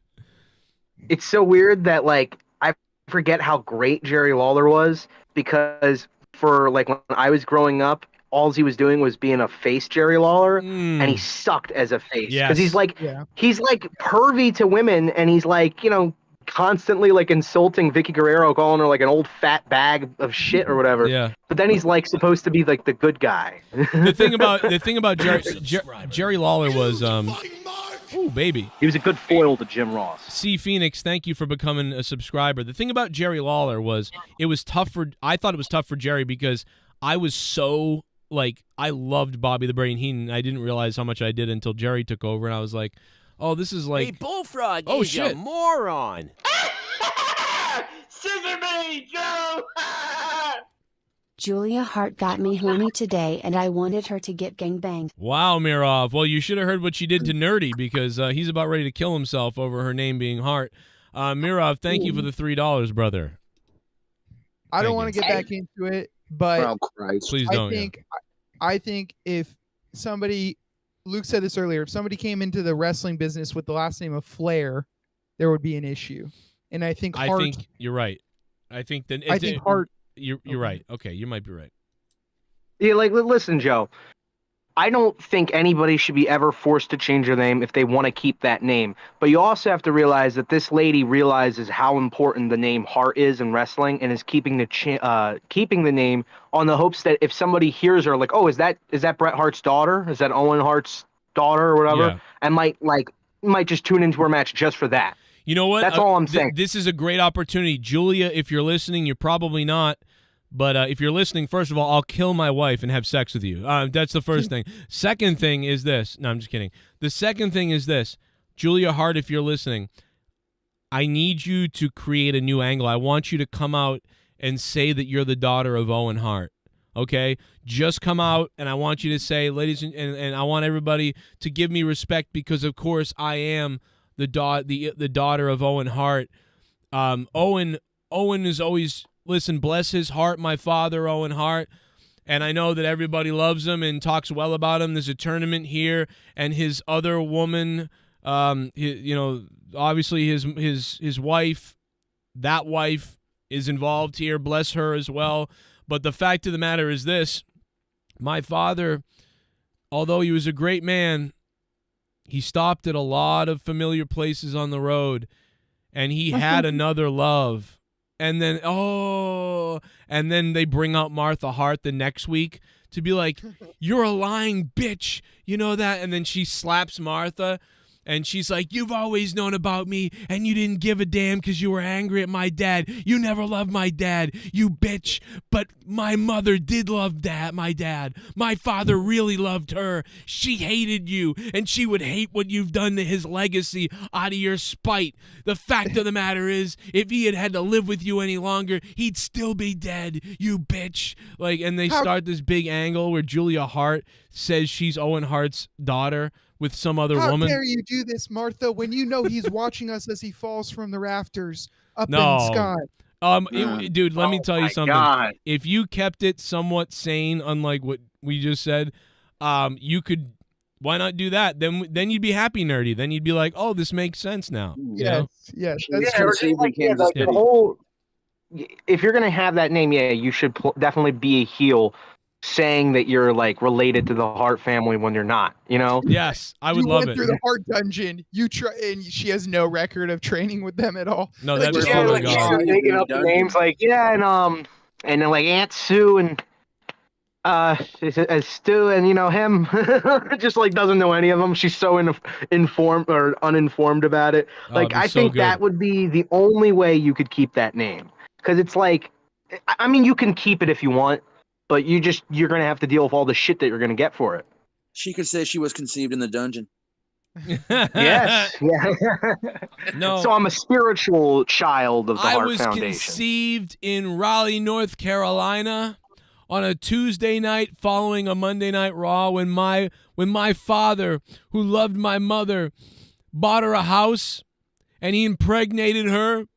They were together for an entire week and he loved her so much, and he was going to leave that witch Martha, but she harassed him and threatened him that she'd take his kids from him and take half of everything he owns. And that's the deep and dark secret, that she's been hoarding all this stuff ever since he passed away. She's a sick, witch, a scumbag, an evil person. My father was a beautiful person. My mother was beautiful. And he told me about how much he hated you. Like, oh, God, it would be so fucking crazy to do something like that. And that's why it'd be awesome. No one would see this coming. Martha comes out there. She slaps Martha or whatever. Or she says, or it starts innocently, right? She just says, I'm Owen Hart's illegitimate, I'm Owen Hart's daughter. Like, and blah, blah, and then everyone's like, what? And then she's like, if you don't believe me, just look it up. You'll know next week or whatever. So then Martha Hart comes out to face her, and Martha Hart seems sorry and sad. And then, Julia Hart says, Martha, I forgive you. I understand why you were upset at my father and why I barely saw my father. It wasn't your fault. He made a choice, but I forgive you now. And then they hug. But then Julia Hart DDTs Martha in the middle of the ring and then steps on her head.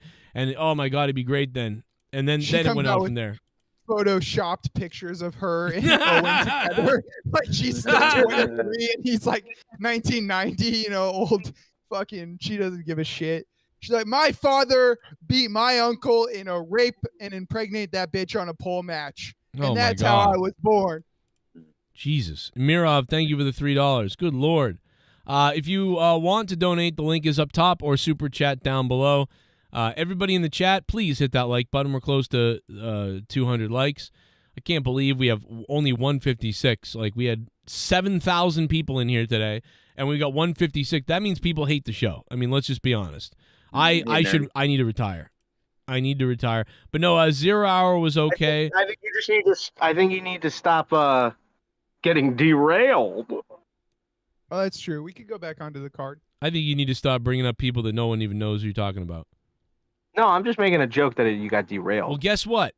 No, I'm just kidding. I'm joking. I was just trying to fuck around. So the next match, let's listen to it. That's the first match of the night. The second match. Here's the producer.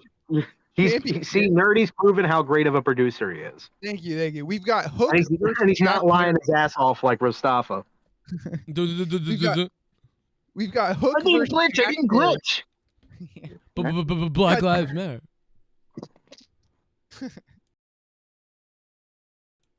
Any comment on the second match? Do you guys give a shit at Dude, all? what did you think of the second match? I hated the second match. I thought I was going to fall asleep during the second match. Yeah. Why was it so long, dude? How long was it? It was like 20 minutes. Let's see here. I think I might have the... No, I don't have the time count. I might be able to find it, but it felt wicked long to me. Yeah, it was. I'm going to tell you in a second. The second match, dude, listen, Samoa Joe, they did great. The second match started entrances at 24 minutes, and the match ended at 48 minutes. So, yeah, it was nearly 25 minutes. 25 minutes, dude. So the entrances started at 23 minutes, and Don Callis was outside the ring with Take a Shitta at 52 minutes. So that means 34, 44, damn near. So 27 minutes long from beginning to end. So a 23-minute long match and a 28 minutes of airtime from the Kenny Omega 6-man tag, whatever it was. And I'll tell you, man, I was just looking at it like, this is not very good, and it just won't end. It was not very good. I did not like it. Probably the weakest match on the card, some would say. What you're saying is, Joe, is that you hate Kenny Omega. No, but you know what I will say coming out of it is it was a waste of Kenny Omega. I'll say that. Instead of finish. What? What the fuck? The roll-up finish? Well, that too. I mean, out of the crowd. So you have a 22-minute match to end in a roll-up. Or 24 minutes. The match itself was 24 minutes. Physically and from bell to bell, 24 minutes, and the match ended up in a roll-up. A clean roll-up by the heel. So it's like, and then the guy's like, oh my God, we won. I can't believe I pinned him. And it was just like, that was dumb. Like, dude, why? Like, if anything, they should have looked at that and they should have just axed it. And you know what they should have done? They should have had Kenny Omega versus Take a Shit in a lumberjack match. That's what they should have done instead. Here's what? Take a shit. Take a shitta. Yeah. Take a Be shitta. more entertaining. Who's the other guy? Who's the other dude on the other team? Douchey, and take a shitta. No, we're not talking about nerdy here. Coochie. Yeah. Well, we're talking about nerdy. We're talking about lesbian, but yeah. Oh, oh my God! At some point, Jim Ross said too. He goes, "Well, FTR has new outfits on too, so kind of got to wonder about that decision. You're going out there to wrestle in a match like this, and you decide to change it up with your ring attire. That's always a risky thing because it doesn't fit the same way." And then Excalibur goes, "Well, playing field's even though because the Young Bucks have new attire as well." And I was like, "What the fuck is this commentary, bro? What? Like, what is Jim Ross talking about, dude?" You know what? I feel so bad. Anytime I hear like a bad story about Jim Ross, I'm just like, dude, I've got no, he's great. I forgot more. I stopped writing down things that he said that was crazy at one point. I've got more. I know there's more. I brought up 3 of them. He thinks Freddie Mercury's alive, or he thinks it's funny he's dead. One of the two. I don't know which one. And then it's funny that one of the. Which one? And by the way, I don't know if someone tell Jim Ross that almost everybody had different ring gear on tonight. like every time. Every fucking pay-per-view. Oh my God, dude! I mean, I know they cured the cancer in his skin, and he still has that big boil on his leg. But does he have brain cancer too? Because there's something going on there. Like, I mean, he's Joe Biden. I love Jim Ross to death. He's my favorite guy. He still has this voice command when he gets loud. But I mean, man, some of the stuff he said was bizarre. It was awkward. It was like. It really feels like, oh, I'm supposed to say things, but I don't know what to say because Excalibur is the main announcer now, so I don't know what to say, so I'm saying awkward things. This Joe, or not Joe, who's like, is Morrow working for anybody right now? Yeah, the mental institution. No, I mean, I think he's still doing those, like fights. But Bellator. I don't understand. He should be calling wrestling, dude. He should be, but as much as we make fun of the guy, and as annoying as he can be, he should be definitely calling wrestling somewhere. I don't know why someone hasn't just fucking talked to him and said, "Hey, get your shit together. You're fucking gold. You could be getting paid so much, maybe not so much, but you could get a steady fucking job, bro." I don't get it. I'm kind of mad at him because I really loved listening to his commentary. You don't want to get me going on commentary. I'll just get angry because I want to be there calling wrestling. But Morrow should be there calling wrestling, and he's not. So it's very goofy. I don't get it. We talked a little bit about the Real World Championship fight between CM Punk versus Samoa Joe. That's such a stupid thing. The Real World fight. I don't like that. I hate that too, but I get it's going to pay off in the end and be a cool story, but right now it kind of demeans the world title, which is kind of the point, but it also pisses me off. It makes Punk look like a loser because he's just walking around with a fucking fake belt. No, it also makes MJF look like not really the champion. Well, MJF, I've felt for a while has been kind of feeling like less of a big threat than he should be. I mean, he's just doing a lot of comedy stuff. So it's like anytime I tune in now to AEW, he's just doing something goofy and wacky. And I guess that's building to his eventual face turn. But I mean, I personally don't like when the world champion is just kind of made to look like a joke. And now this doesn't help. I also want to thank really quickly. This is a little bit of a, what do you call it? Selfish stuff here, but real quickly on Patreon, thank you, man. Bradley S. and The Truth Shall Set You Free became $5 patrons. If you guys can want to support the show, get over 1,000 downloads on Patreon that are not on YouTube, patreon.com/Joe Cronin Show, or download the app on your phone, and then use my link for patreon.com/Joe Cronin Show, become a patron. $5 will shout you out, and we're getting close to the 130 patron mark, so we'd like to do that. So $5 helps. $25, you become a $25 producer. Anyway, what else do we miss? How about that shot of Eddie Kingston? And what did you think of that match? It was very brutal, all over the place. I kind of forgot. I wish I wrote notes down because there was a lot of little things I wanted to comment on, but I forget them now. Well, Joe, real fast, just the one good thing about the on the same match with Samoa Joe and CM Punk. $5 you become a $25 producer. Anyway. Oh shit! What else did we miss? How about that shot Hey, Luke, you're playing on the Discord. I'll mute him. I don't know what happened to him, but So when CM Punk, what did you think about when CM Punk broke out like John Cena's 5 moves of doom? Then they did the Hulk Hogan and Joe no sold it and kind of did the Hulk Hogan pump up. Did you like that sequence or was it? I like I said earlier, I brought it up, but I did. It's interesting to me. It's like, first of all, Hulk Hogan is a guy that I feel like CM Punk hates and would hate, but the segment worked great for the crowd. And I had said going into this that this was going to be like a Rock and Hogan WrestleMania moment with these two guys. It wouldn't be on the same level, but it would be like a 7 out of 10 version of Rock and Hogan at WrestleMania.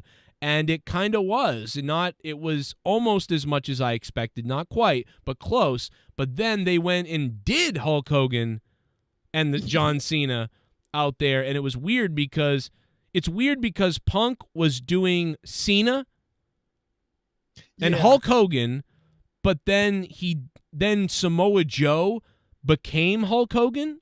So it was bizarre. Like, it was like, what? But and it made me think, like, you know, these two guys aren't that type of level. Right. That's what it made me think. Like, they almost.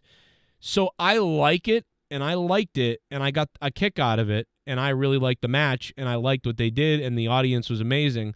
But there is that little sprinkle of, oh yeah, you're still not quite those guys, huh?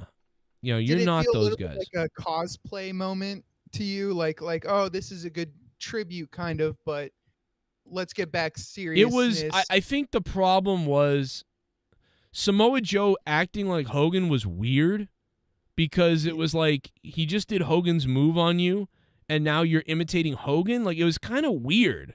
Like, and again, I liked it and enjoyed that match and enjoyed that as a Hogan fan too, but there's something bizarre about it that makes no sense. Like, there's something that's kind of like, why not? I guess I don't know. I don't know what to say. It's just weird that he did Cena, Hogan, imitated him, and then did their moves, and then Samoa Joe kicked out like he was Hogan. Like, so you just saw two guys acting like Hogan to each other. That's weird. It's like it was all CM Punk's idea. This is my guess, is when they were coming up with the match, CM Punk suggested this, and Samoa Joe is like, well, how am I going to kick out of a leg drop? Like, how are we going to be able to sell that? And CM Punk was like, well, you just do the the Hulk up thing, and then it'll be like, you know, it'll be kind of in the wrestling lore that you're fine. You know what I would rather is if Samoa Joe had his own thing, where once in a while in matches, Samoa Joe had something called machine mode. And so, like, Samoa Joe kicks out of something, and Samoa Joe kicks out of something. When he kicks out of it, he starts going like, and then like, oh my God, he's become impervious to pain. Samoa Joe has gone machine mode. That's it, he's gone machine mode. And then he starts like throwing fists into the stomach. You know when he does that thing where he starts boom, boom, boom, boom, boom, boom, those strikes into the corner, and then he goes off the ropes and then flying elbows someone in the head, and he knocks them down, and that's like a setup move, and he covers them and they kick out. But it's this comeback, this sort of and they call it machine mode. That would have been cool if Samoa Joe had that in his repertoire and people were familiar with it, and CM Punk had done the Hogan stuff, and then all of a sudden Samoa Joe kicked out, and they were like, uh-oh, here it is. Samoa Joe's gone, become impervious to pain. He's going machine mode on CM Punk! Machine mode! And then Samoa's like, and the crowd was flipping out. But instead it's like, no, he was just doing Hulk Hogan. So I loved it. I like it. But I have a kind of like an asterisk of like, if you hated it and you were angry at it or you thought it was dumb as fuck, I get you because it was weird. But you know what? It's wrestling, and I had fun with it. I want to give you credit for your analogy with The Rock and with Rock Cena and being right, because you did shit on your analogies earlier, and I think your analogies are pretty good. They're usually terrible, but I thought these were my best ones. You know, whatever. Yeah. I think I had a 5 or 6 out of 10 analogy today, as opposed to my normal 2 out of 10. So. Well, the next match we have is FTR versus the Young Bucks. We kind of talked about it a little bit too. Right. That match was sorry. One of the best Dax ones. drove Cash to the show, by the way. Dax brought a gun to the show. What? No, he drove Cash to the show. Oh, yeah, because he can't drive. Yeah. Well, yeah. So he couldn't get a license in England either. Well, just to be safe, no road rage in England might have different laws. That is pretty funny. England is weird. England, and now you people in the UK can correct me if I'm wrong, but from what I understand about a lot of England law, and I could be wrong, I don't know, but they seemingly sort of they hold some weight in what your country has going against you.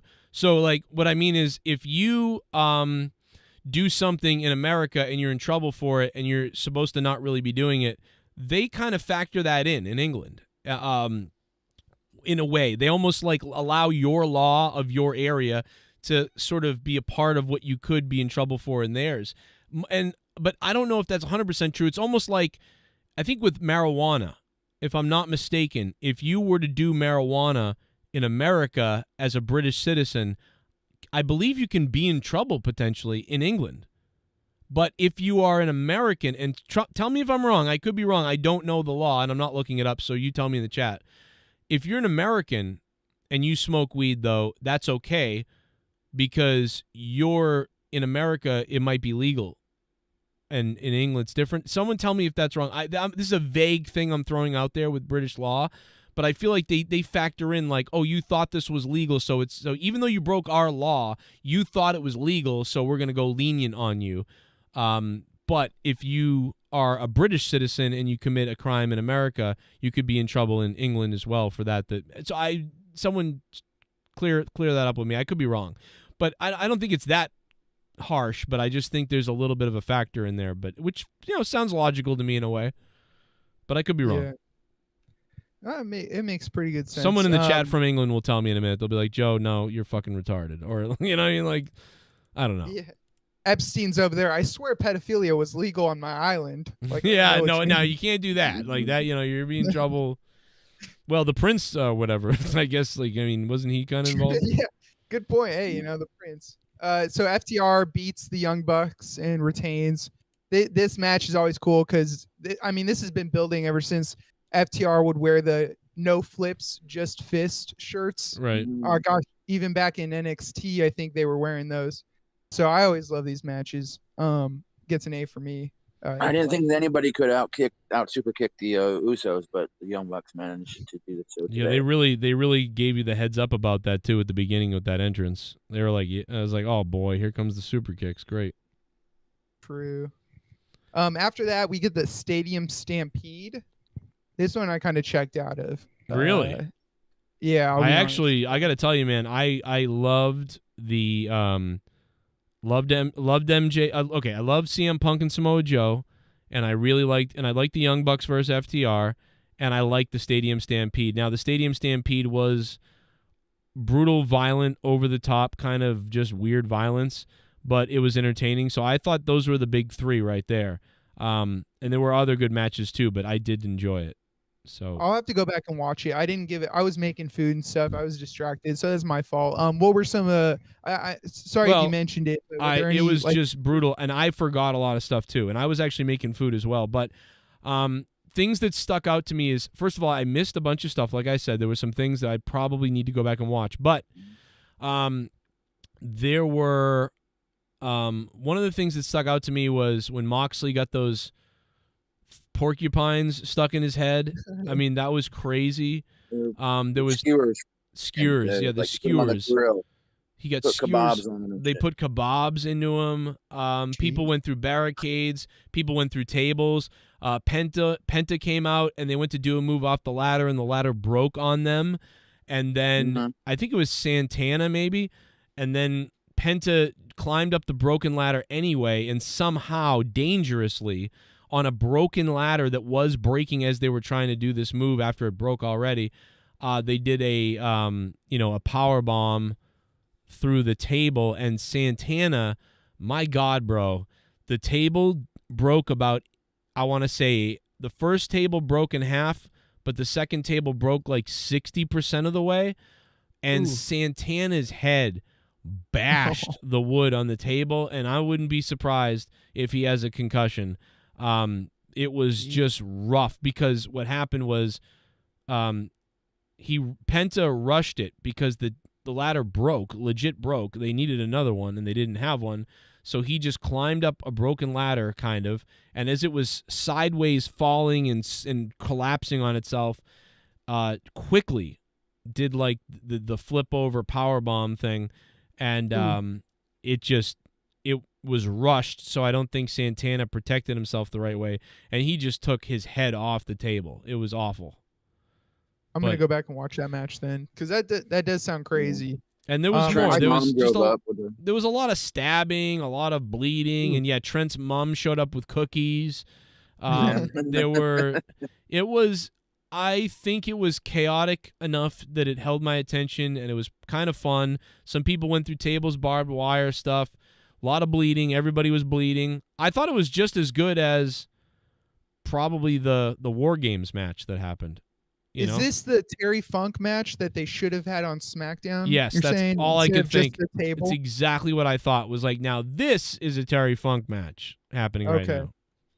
Yeah, I'll go back and watch it. And it was good to have it because it broke up all the regular wrestling that was going on all night. So they broke it up with some chaos. So I did enjoy it. I put it in my top 5. If there were 5 matches I could keep from this show, it would make my top 5. Nice. I'm sending you a pic from that match. Kingston and Moxley after the match were in the barbed wire table, and you see both of them bleeding. Kingston shooting him the bird. Yeah, I put that picture up on my stream there. Oh, you did? Yeah, it's in my thing because I took a screenshot. Right there it is. I took a screenshot of it because it was so crazy. I was like, that's a funny little picture. Oh my God. I was convinced to be the thumbnail. That might be a tribute to Terry Funk's. Yeah. Their barbed wire match. With they had Mick Foley or. Yeah, it was a tag team. I don't think it was Mick Foley because this was like WrestleMania 7 or 6. I'm trying to remember, but the barbed wire got wrapped inside of his arm, and he was bleeding on the inside of his arm. So there's a huge bruise because the barbed wire. That definitely wasn't at WrestleMania. Yeah, it definitely was not WrestleMania 6. I mean, Terry Funk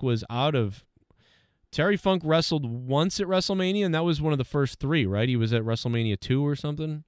Okay. And then he wrestled at 14. Yeah, in 14. I mean, I was in the building for that one, but it's that's I think you're thinking of something else, but he did do that, so I know what you're talking about. But hey, Joe, can you hear me properly, or am I still glitching out? You sound good.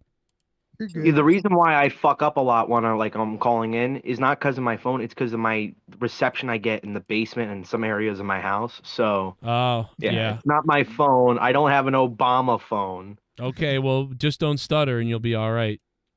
No. At least I'm honest about it, dude. What was he on, bro? I heard that back and I'm like, no, he's just joking, right? Did you see how I built a case? I built a case around it like a lawyer. I was like, so tell me, you've never stuttered in your life? And he couldn't say. He basically said he's never stuttered in his life. He just goes, I don't stutter. We get it. Like after a while, I think he's just trolling us. Yeah. But the fact that he won't drop it is what's annoying me. Okay, we get it. Stop. He doesn't drop it even when we're off the show. I've texted him, or not texted him, but I've messaged him on Discord about it. I've talked to him for hours, and he won't drop it. Yeah. What is wrong with him? I got to turn my Rostafa voice on. The next match is AEW's World Women's Championship match. Real quick, I knew that was going to be a women's match after the Stadium Stampede. It's obvious. Yeah, you're right. What? Yeah, they need a bathroom break, cool down. Well, and here's the thing. I like that too. I thought it was pretty good. I really like Toni Storm's presentation now. And I knew you know what's crazy is I picked her to win. But once I realized, oh yeah, Paige, hometown, the story, and their family came out, and I was like, oh man, Paige is 100% winning. How did I not pick her and see that happening when I did predictions days ago. Like, how stupid am I for not having picked Paige or Soraya? So, yeah. Well, you're pretty dumb. I mean, you couldn't even get your wanted poster graphics to be the same size on Monetize This. So, I had to be bigger than Trump. True. Maybe I wanted it Real that quick, way. Nerdy, before you start, Nerdy, I just want to say, Nigel made a great comment. I don't know if you caught it before that match when Britt Baker came out, that he said last night she was handing out her business cards to the people in England. Oh my she's God! a dentist, you know. Oh, yeah. Nigel had some good comments tonight. By the way, he had some pretty good comments out there. wow! Surprise, surprise! One of the best commentators in the business right now had actually probably the best because Moro's not there. Here's one right here. Had a great line. He was fast on his feet. Here's a line right here. Mercury. But he's not here, right? No, unfortunately, Freddie Mercury passed away a number of years ago. No. He's here in spirit, though. Like he would. He also had another one during the middle finger thing that we were just talking about, that picture.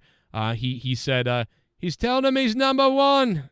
It was. I mean, he just had some good lines, classic ones, and just good job. Nigel did a great job several times tonight of breaking up awkward moments and breaking up mistakes. So if there was a mistake or an awkward moment or whatever between the other announcers, Nigel did a great job jumping in and like throwing out something to move on the conversation immediately. He did it about 5, 6, or 7 times tonight.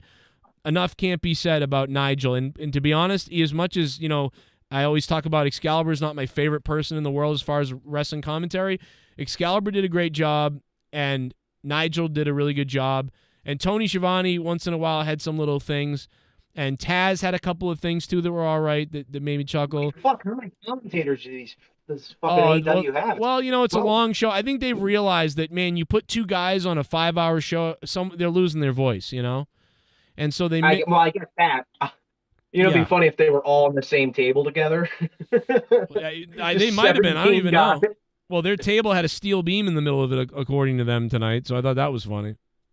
Well, it's kind of like, you remember when SmackDown for a short time had 4 people commentating the show at the same time? It was like Moro, JBL, Michael Cole, or no, not JBL, not Michael Cole. It was Todd Phillips and then David Otunga. It was insane. Yeah. And it was constantly people just talking over each other. God, I hate too much. Too many people. Listen, give me your, I guess, final thoughts or any lasting thoughts of All In before I exit. Kill myself. It's 7.5 out of 10 for me. I liked MJF's entrance too. Good entrance by MJF. Mm-hmm. Apparently one of the girls got hit by the cart he was being pushed out on. I didn't see it. Yes. Somebody was dying Super laughing, and they said, like, you didn't see that? And I didn't. She got hit, like, in the ribs by it, too. It was pretty funny. Oh, my. I couldn't find it. Was it when it was first coming out? Right when the cart lands at the stairs, the girl was supposed to be where the stairs come down, but she was where the stairs meet the cart. And so the cart just pretty much crushed her in between the stairs and wherever she was, you know, the cart. It's pretty funny. Oh, my God. I got to go look at that. I didn't see it. Yeah, anybody else? Anything to say? Mr. Pico, what do you got to say? What about D. Welsh? Is he still here? No, he went to go rob a bank. Poor guy tried to talk to me. He was like, "What's up, Luke?" And I was like, "Oh, D. Welsh, I really want to have a really long, meaningful discussion with you." And then I just hung up. Yeah, more people have been donating to AEW tonight, so I figured I'd throw one out there too to them. I said, "Hire me, Tony." He's probably gonna block me after that, but be that as it may. Thanks, Johnny, for subbing to the channel. And everybody else, Mirov and Soundwave 92 was the top donation. Hey, Bullfrog is a moron. Scissor me, Joe!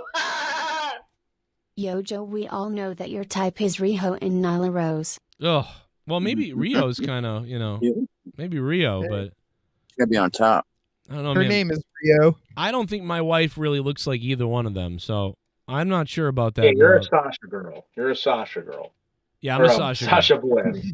I really do. I think Julia Hart. I think my wife looks a little more like Sasha to me, but that's me. Yeah. All right, boys. Thanks for being here, Love man. you, Joe. Love you Yeah, guys. love you, man. Talk to you later. Peace out, homies. Later. I'll talk to you later, Luke. Maybe we'll get hard. The badass Billy Gunn with one of the best lines of the night, bro. I'm going to save that clip forever because it's one of my favorite clips ever. He tells the girl to suck that D, and then the other announcers can't believe it. Gunn. Oh, Billy, what the hell? What the? Oh, Billy, What? Like,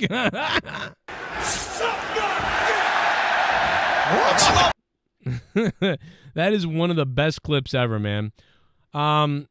Unbelievable stuff. Monetize This is up. Somebody was saying Monetize This had a problem. It's up right now. There's no problem with Monetize This. Now I did play some football game footage, and it might have gotten blocked in an international country. So if you're from another country, it might be down for you, but it's up for everybody else. So I don't know what the problem is, but it's there. Monetize This from the week before is still not up, but you can download the entire audio of the show on patreon.com/Joe Cronin Show. It should be up soon, though, but if you want to hear it right now, it's available on patreon.com/Joe Cronin Show, my Patreon, and everywhere else as well. Real quick, let's hear a little bit more from Tony. Tony Khan acknowledging that there was a backstage situation that took place. Was 81,000, and for everybody near and dear to those people, I'm so sorry for your loss, and that in this world, I can't really address it at this time, so I can't comment on what I'm about to say. Yes, there was an incident backstage before we went live on tonight's show. We are investigating it until I learn more about what happened. I can't really address it at this time, so I can't comment, but I did want to be honest with you and tell you that is the case. What I can talk about, what is first and foremost from a wrestling standpoint tonight, this is a historic occasion. Tonight's attendance was 81,035 paid fans. At over 81,000 paid, that makes the largest paid attendance in the history of the pro wrestling business. It is a huge milestone. There have been countless pro wrestling shows all over the world, and this is the first time on record that we can find anyone has sold over 81,000 tickets. There were also several thousand comps, as well as hospitality, and with the staff and everybody in the building, we'd estimate about 90,000 people in Wembley Stadium today, but at over 81,000 paid, 81,035 to be exact. This is a milestone in the pro wrestling business. This is the largest paid crowd ever on record. And it is the beginning of something special, hopefully, for many years to come. As we announced, AEW will return here to Wembley Stadium in 1 year. We'll be back on the Bank Holiday Sunday again next year, August 25th. I'm very excited about that return to talk to you more about that. And before I begin tonight's scrum, I just had a statement about tonight's show and the great tradition that began at the original All In. As I said when I announced the show, All In began with four great pioneers, Kenny Omega, Cody Rhodes, and the Young Bucks. And they put together a great show roughly 5 years ago next weekend, that changed pro wrestling. The original All In 5 years ago. It's hard to believe that was 5 years ago now, guys. That's crazy. Was the it's been a fun time, to have all this extra wrestling. And I still can't believe I was at the second ever AEW Dynamite in Boston. That was really cool that we got that. And it was cool that it was just awesome to be there. I couldn't believe I was at a second show ever. That was awesome, bro. Shout out to Cody Rhodes for those tickets too, by the way. And AEW, everybody in the AEW office was great. I loved everything about that. It was exciting and new, and they were learning at the same time, so it was just super interesting. It's 5 years later now. Wembley Stadium, kind of crazy. Largest independent pro wrestling show of all time. Today, 5 years later, AEW All In is the biggest pro wrestling show of all time, period. And on that note, ladies and gentlemen, the AEW World Champion, MJF. Has ever fucking seen. And I put my fucking name on that. You want to know why I put my name on that? Because I'm ready to step the fuck up. I'm ready to be the face of this company. I'm ready to be the face of the mayhem, of the misfits, as long as this motherfucker ponies up the money. But that is neither here nor there. That is neither here nor there. I am so proud of not only me. Well, you are the face. You're the champion. See, I don't like those words either. I'm the face. You're the champ. You are the face. Let's fucking go. Let's try this. Let's go do. He was like, he just seems so positive and awesome. And I was like, man, I want to kick some. I love that that Saraya comes out with the title. I love that she comes out with the belt and really holds it up. You know what I mean? There's not a stain on it, too. And no, I'm sorry. But no, it looks great. Love her. She's so sweet with that belt. Tony staring at her. Look at his look. Look at his look, how he looks. Anytime she wants some money, it's right there. Love it. Good call, Tony. Some ass, And so, yeah, I started training more, getting in the gym. I was working out every single day. I She started did watching AEW religiously every single day. I was like, this is so cool. And I already wanted to be a part of it so bad ever since it started anyway. But yeah, it's just been a crazy journey. I never thought I'd be here. I never thought I don't know what they're going to do with Punk. Place at one point. And I'll never forget, looking back, we had this great night at the Forum last summer. But by the time it was over, we were in a really challenging position. And I talked to people about it a little bit. But like when that week started, we had Bryan Danielson, CM Punk, and Adam Cole all healthy. And MJF was an active part of the roster. And by the end of that week, 3 of those people were injured and MJF had walked out. And Adam Cole in particular, I was really worried about. And MJF walked off the show at the Forum. And it was a pretty crazy moment. And the summer was challenging. And tonight, the show is as good as it ever has been. AEW was better than it's ever been. And it was our biggest night. You don't get a lot of second chances in life to get back when you get that hot, that red hot. And I always wanted one more shot. And I felt like tonight was our chance to get as hot as we've ever been. And I think we are. And for Adam Cole was red hot when he came in 2 years ago next week. So, yeah, I mean, I think overall that was a successful night. I think Tony's reflecting that here in his statements in the press conference. And like Tony Khan said earlier, there was an incident in the back with Jack Perry and CM Punk. Find out what that's about later on at a later time. But that being said, man, thank you guys for being here. Looks like we're done here. And look at his look, how he looks. Thank you to everybody who clicked the like button, subscribe to the channel. Really a big, big thank you to Pico, Urdaneta, Johnny J, and everybody who re-upped their membership and clicked that membership button down below. So many people have unlocked the icons, like my wife's picture, the middle finger, and all the other icon badges, plus all the bonus content, and gone to patreon.com/Joe Cronin Show. But obviously, a lot of people have become members. So thank you to everybody who's getting that membership, getting the badges, and contributing that way. Brian he's doubling up a lot of people on Patreon and members. They're doing 2 things. So thank you for doing that. And sharing the videos, commenting everywhere, subbing. Texas Chode House was here all night long. Thank you guys, and feel free to leave some more, of your ratings in the chat. And speaking of ratings, as we get out of here, I want to just quickly take a shot of almost 800 votes on AEW tonight, and we can say it's a thumbs up show from you guys. About 80% gave it a thumbs up. That's a success for AEW, and it's about on par with what we usually give AEW ratings. So good stuff. They didn't lose anything here. And that being said, I'll catch you guys potentially for the Monday Night Raw review tomorrow night. If you want to support the show anymore, you want to get more of me and bonus content that you can't hear on Patreon or that you can't hear on YouTube, you got to go to Patreon. You can listen to the podcast I had with my mother. It's amazing. The podcasts with my wife, and the most shock jock, over-the-top, offensive podcast ever, The Corrupted Podcast. My birthday, so you became a member. Oh, shit. Army Ann becoming a member again. Army, thank you for becoming a member once again. Much appreciated. Thank you guys so much. Keep it hard and take it out. Take it off and take it out. He's worse than Hogan at this point, says M. Jesus. Yeah, well, there's a lot of stuff going on with Punk. We talked a lot about it in this stream, though, so I won't, circle back to it all again, but,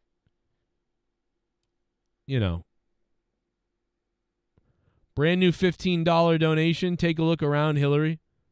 Remember that? And then we'll see you tomorrow night. Thanks, Army Ann. If anybody else becomes a member. Also, guys, if you're ever watching my videos, leave comments down below. I usually read them all on my videos if I upload videos. Just leave comments, man. Leave likes, leave comments. Do everything you want. I'll usually read everything. And if you want, leave super thanks, too, if you got a couple of bucks. And I'll pin the top super thanks to that video as well. So, and I'll probably talk about that in a video, but I thought I'd give tonight, you know what, I'm going to give the show I think I'm going to give the show an 8 out of 10. It was a solid, good show. I wish there was maybe a couple, things that could have happened to really put it even higher, but it was really pretty good overall. So I'll give it that. I think it's a 7.5 or an 8. That's my opinion. But I'll round it up to that 8. I don't think it was their best show they ever put on, but I thought it was a very solid, professionally done, well executed, guys, in front of that many people. It was really well executed, and that's a big thing for them. So good job there. And I'll see you guys soon. Get hard. Look at those women. Yummy. Goodbye.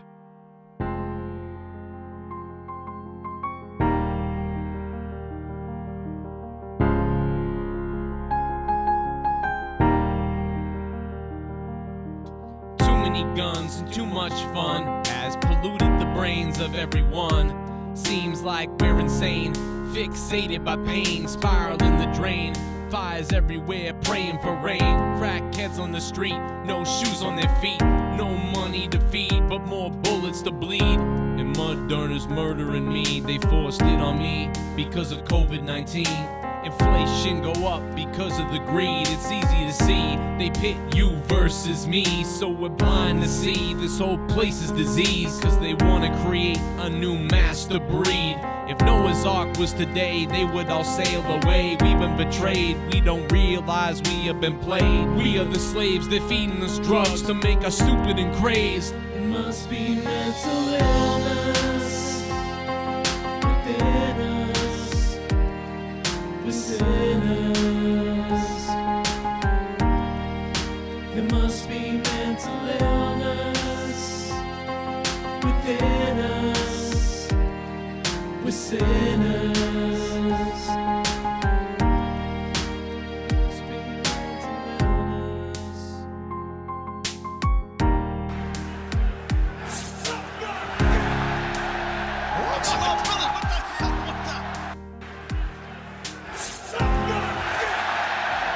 What's up, Billy?